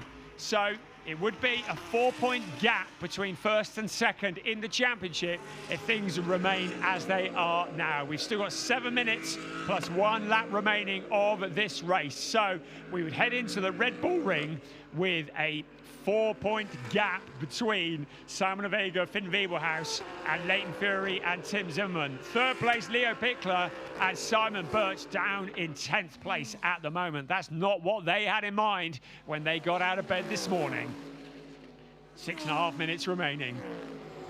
What a race it's been for ADAC GT Masters, the last endurance race of the season. 6.5 minutes remaining. After this, 4 sprint races to decide the championship. Sandro Holzem in 5th place, tracking down the cars in front. Holzem in that BMW looks to have better traction into the corner, has a little look to the inside of Salmon and Vega. So Holzem looking impatient into the chicane. Once again, out onto the pit straight. They will come behind them. Finn Zulauf in 6th place in the Lamborghini. Out across the line they come. Alexander Schwarzer holding on to the last of the podium positions, but the duo behind have closed in at a rate of naught. You don't need to tell me to tell you what the gap is between 3rd, 4th and 5th. You can see it there on your screen. You can see what a rough ride it is, riding on board with Sandro Holzem as well. 5.5 minutes remaining. Holzem flashes the lights into turn 4. Once again they come onto the banking. 3rd place, Alexander Schwarzer. He will know this. Salmon Vega makes a challenge for the last of the podium positions. He might leave himself vulnerable to Sandro Holzem, who has looked so quick all race long, along with his brother Giuliano. But to the grass on the inside, just a little look. Salmon Vega, another one with a lot of courage on the fastest part of the circuit to get a wheel onto the grass. Everybody ducks for cover, but everyone survives. 3rd, 4th, 5th, running together. Sandro Holzem, we're on board with him. Looking at the Mustang in front. So much concentration required. Brilliant job by Alexander Schwarzer. So much pressure from behind, but he's still holding off. There's your race leader, Leighton Fury. So he crosses the line, a 2.5 clear of Ben Dur. Your 1st and 2nd, now Salmon Vega. Has a little look to the side of Alexander Schwarzer. Schwarzer finally having to yield that position into the chicane. And he is shuffled off the podium next to line up. Sandro Holzem doesn't wait around. He sees that Alexander Schwarzer is thrown briefly. He tries to go round the wide outside of turn 4. But Schwarzer has him covered off in the background. Finn Zulauf, another driver eager to get every single point that he can in the closing stages of this race. 4 minutes remaining, plus 1 lap. ADAC GT Masters, Leighton Fury leading the way, 1.525 clear of Ben Dura. The mighty McLaren in second place. We'll see whether he's closed in at all in a few moments. The battle for the remaining positions continue to rage on behind. Sandra Holzem just with a little poking of the nose to the inside of 4th place. Alexander Schwarzer. And now moves to the outside. This time muscles his way through. Schwarzer has nothing to defend with, and he loses that position to the BMW. He's shuffled down the order.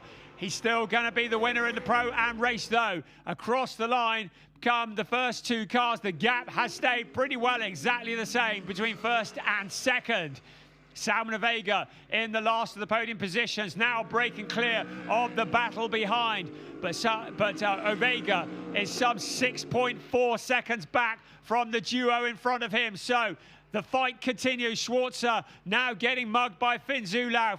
He put up such a battle in that lead, 2nd, 3rd place, but now getting moved down the order. In the background, Julian Hanses, the driver who backs off, but nobody. In 7th place, fancies a little pop at Zulauf. He gets Zulauf sorted. I think he's going to have a go at Schwarzer along the same bit of track as well. The BMW lined up behind the Porsche. Has a look to the outside, picking up something of a slipstream into that high-speed turn 8. He ducks back in behind, but Schwarzer now goes high into the corner. Hanses doesn't need any more of an invitation. To the inside he comes in the BMW, and Schwarzer's Porsche is shuffled down another position into the clutches of Finn Zulauf. But great stuff from Julian Hanses, picking off place after place in short succession. Only 2 minutes remaining. Ben Dura second, 2/10 out of the leading Leighton Fury, but you get the feeling that Fury has this under control at the moment. Finn Zulauf has a little look as well, but he has Dennis Fetzer behind him, ducking out of the queue. 1 3/4 minutes plus 1 lap remaining of this enthralling race in the ADAC GT Masters. The battle for all the positions. Finn Zulauf would be quite keen to get past the number 4 car, get some extra points in his championship hunt, along with Simon Conner-Prim. Dennis Fetzer behind, along with Jonathan Chicotto. We're disappointed after yesterday's race, having started that car on pole position in the hands of Jonathan Chicotto. Still trying to get something out of this race now. 8th place at the moment. We're approaching the final minute of timed racing. Leighton Fury with everything under control. Ben Dura 1.3 seconds behind was the last time around. They're out onto the pit straight again now. We're into the final minute of timed racing, so it'll be this lap and then 1 more remaining in the last endurance race of the season. There's first, there's second, there's 3rd, 4th, 5th. How quick is Julian Hanses looking as he reels in Sandro Holzem. So Hanses in that 5th place, closing in at the rate of knots. Alexander Schwarzer, who has done a sterling job holding on to that 6th place, but with Finn Zulauf just eager to sneak past if he gets the opportunity. So the final 15 seconds of timed racing, Zulauf has a look to the inside of Alexander Schwarzer. Schwarzer, and along with Alex Fack, are going to take a win in the Pro-Am race, but he wants to finish as high up as he can in the overall race. But Finn Zulauf, not in the Pro-Am battle, wants to get after the cars in front. Julian Hanses, though, in that 5th place, he's checked out. Our race leader up towards turn 8 at the moment. So very shortly, we'll be starting the final lap of the race here at the Salzburgring. But this fight here with Alexander Schwarzer in 6th place, 7th, 8th, 9th, all lined up there as well behind him, going deep into the corner. Can he hold on to that 6th place for what will be just 1 more lap of the Salzburgring? It will be just 4.255 kilometers remaining in this, the race 8 of the 12 race season. And across the line, Leighton Fury's opened up the gap once again, 1.586 clear of Ben Dura in 2nd place. Salman Vega, the last of the podium positions. They're all looking pretty solid there. Sandro Holzem in 4th place with Julian Hanses just 7/10 behind. Hanses probably going to run out of time to move up any further. Can Alexander Schwarzer hold off just for the remains of this lap? Just over half a lap remaining for Alexander Schwarzer to hold on to that 6th place. Finn Zulauf piling the pressure on. He's going to have one more opportunity out of 7 in towards turn 8, but it's going to take a lot of courage. Schwarzer has had a lot of rehearsal around here over the last few laps, but the driver who's taken over from Tim Zimmerman is the driver that put the car on pole position with an epic lap this morning. The driver who travels from South Africa to be here in the number 11 FK Performance Motorsport BMW, taking a 2nd win of the season. Leighton Fury and Tim Zimmerman. Yesterday's winner crossing the line next, Ben-Dur, Guillaume de Oliveira. And then the last of the podium positions going the way of Salman Vega, along with Finn Wiebelhaus, the championship leaders. But their championship lead will be reduced to just 4 points. The rest of the cars crossing the line. 10th place, Simon Birch. He was 3rd in the championship. There's Tim Zimmerman in the orange and black overalls, receiving congratulations from the rest of the team.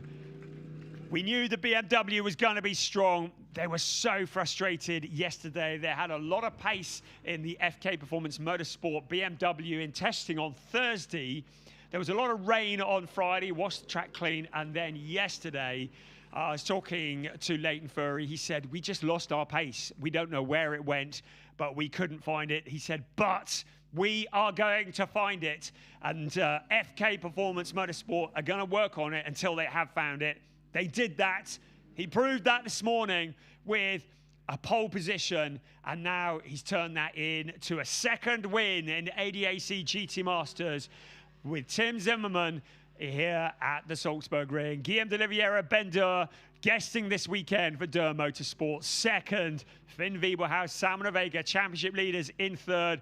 Strong Sterling drives from Giuliano and Sandro Holzem. Also, Eduardo Costeng. Julian Hanses, I think, gets my award as entertainer of the day in 5th. Ahead of the Pro-Am winners, Alexander Schwarzer and Alex Fack.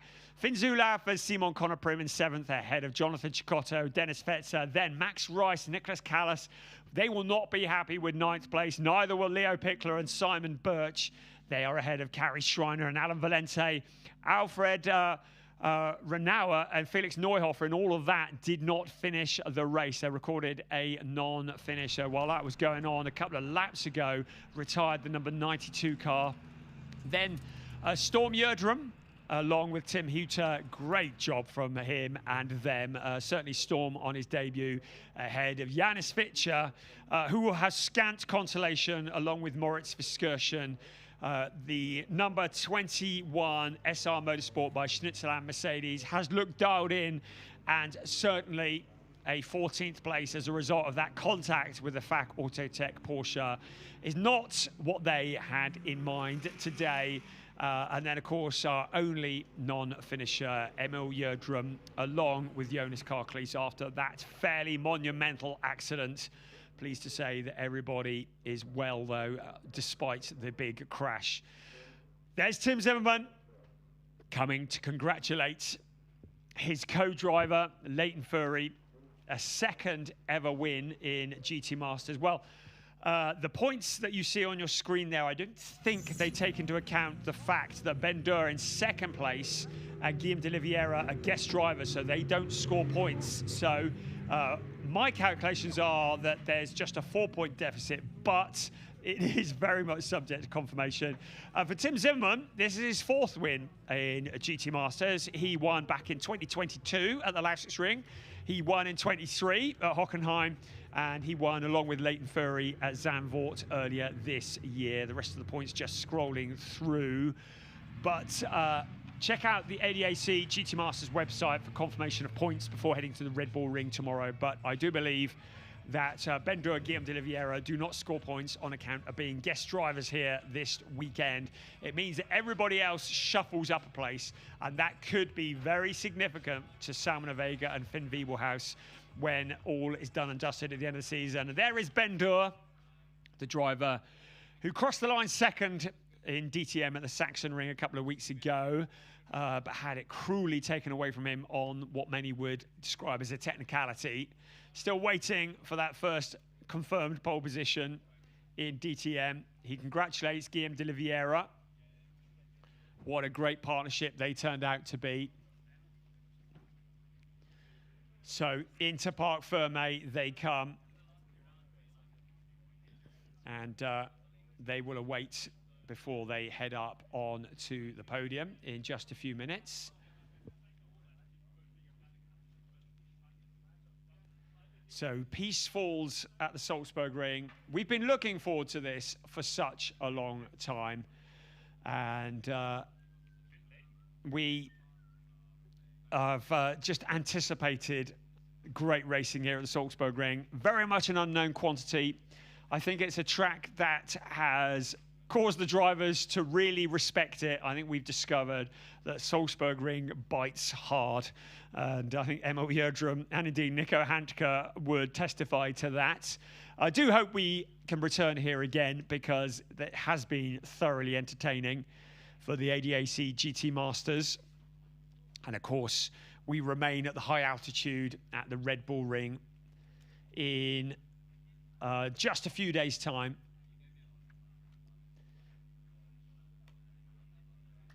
So it's very peaceful here in the Austrian mountains as we just wait for the drivers to make their way up to the podium. There is Alex Fack with the Pirelli hat on and the red and white overalls. Alexander Schwarzer.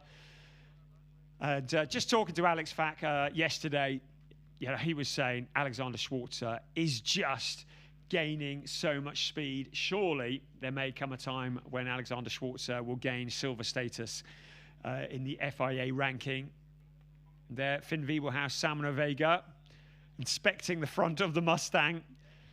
The Mustangs making their debut in ADAC GT Masters this year. And yesterday, we had our third front row lockout for the Mustang.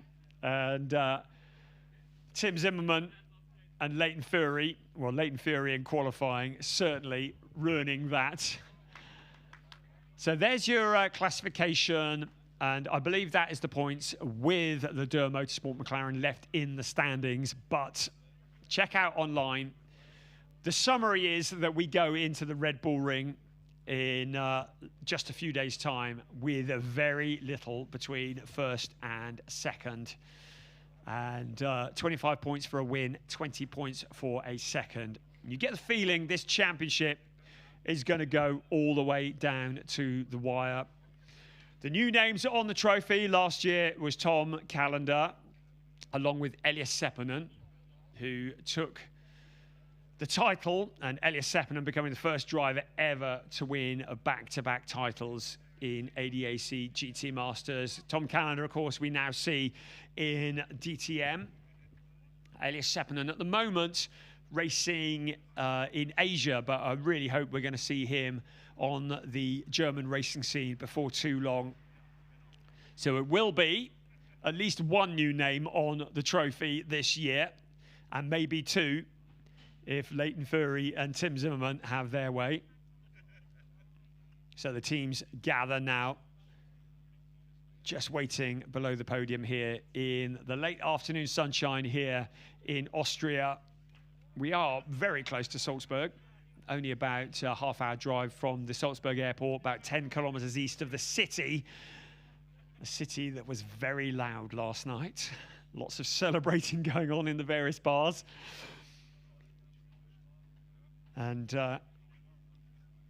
as I say, a real treat to come here, and we certainly hope that we can come again.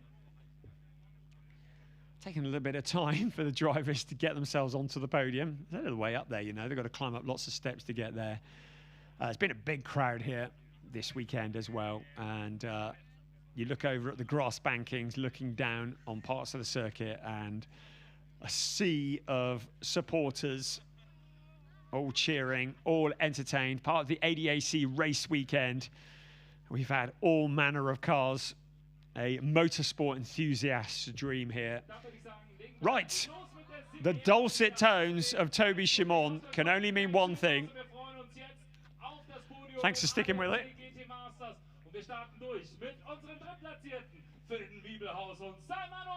Third place, Finn Wiebelhaus. He comes through first. There's Salman Vega, fastening the top of his overalls to third step for Haupt Racing. Yesterday's winner, Ben Durr first, and Guillaume de Oliveira. Rocks of the establishment would be the subtitle under them. But launching themselves well into the championship hunt, Tim Zimmermann and Leighton Fury to the top step. FK Performance Motorsport will send a representative onto the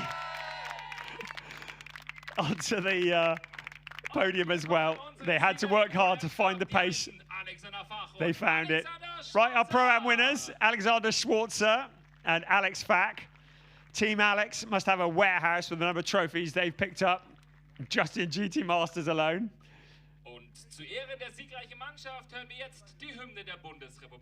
So now we have the national anthem.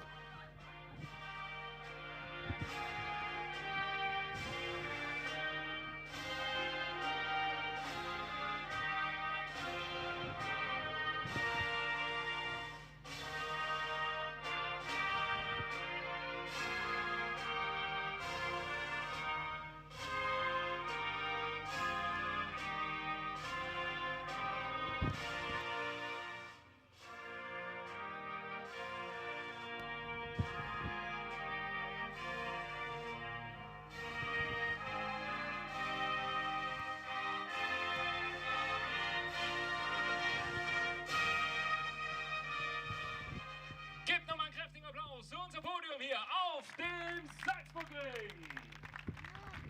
So, the applause that sounds out. Fritz Lehnshteiner, Präsident des IGM Salzburgring, für die Sieger, für Tim Zimmermann und Leighton Fury. Fritz Lehnshteiner, the president of IGM Salzburgring, presenting the winners' trophies.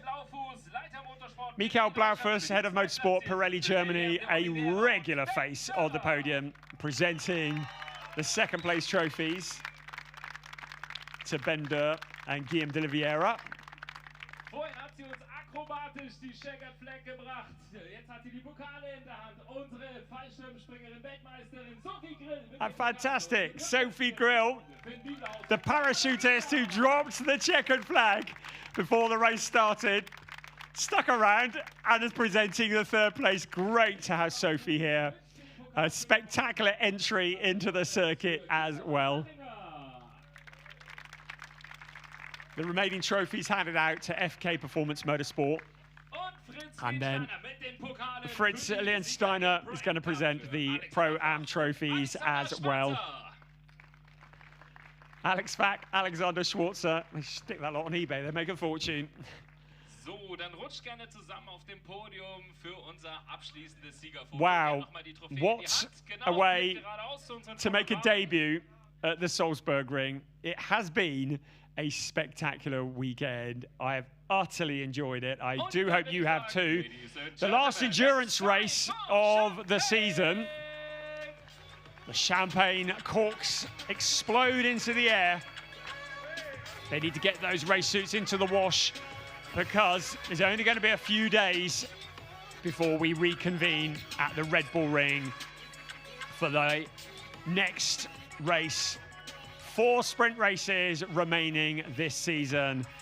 The final endurance race of the year that started with Leighton Fury scoring that amazing pole position. And it was Leighton Fury who outscored the Mustang and led the way into the chicane at the start of the race. Everybody treading carefully to start off with, but who could conquer the might, especially of that turn 8? It was a turn that was going to bite, but before all of that, we had Alex Fack using all the curbs. We had the Mustangs looking mighty. There, Julian Hanses and Eduardo Cosateng, 3 abreast though. This was a big talking point of the rest. Alex Fack getting into the side of the Moritz Excursion car. He ended up into the gravel. Fack had to take 3 penalty laps as a result, and that would have felt painful. Then the elbows really came out. One of the cars getting spat out was the number 14 Razzoon More Than Racing Porsche. But then a big moment in the race. Emil Yerdrum, heavy contact with the turn 8 fencing. He was all okay. The race then recommenced with Guillaume de Oliveira leading the way ahead of Tim Zimmerman and Leighton Fury. Still the battles came. Julian Hanses was very, very brave indeed. But in the end, it was going to be Leighton Fury taking the win. Ben Durr, Guillaume de Oliveira in second. Salmon Ovega, Finn Biebelhaus in third. I hope you've enjoyed the Salzburgring. We'll see you at the Red Bull Ring. ADAC GT Masters. We are go. The car's ran out. And he's given the squeeze. Look at this side by side.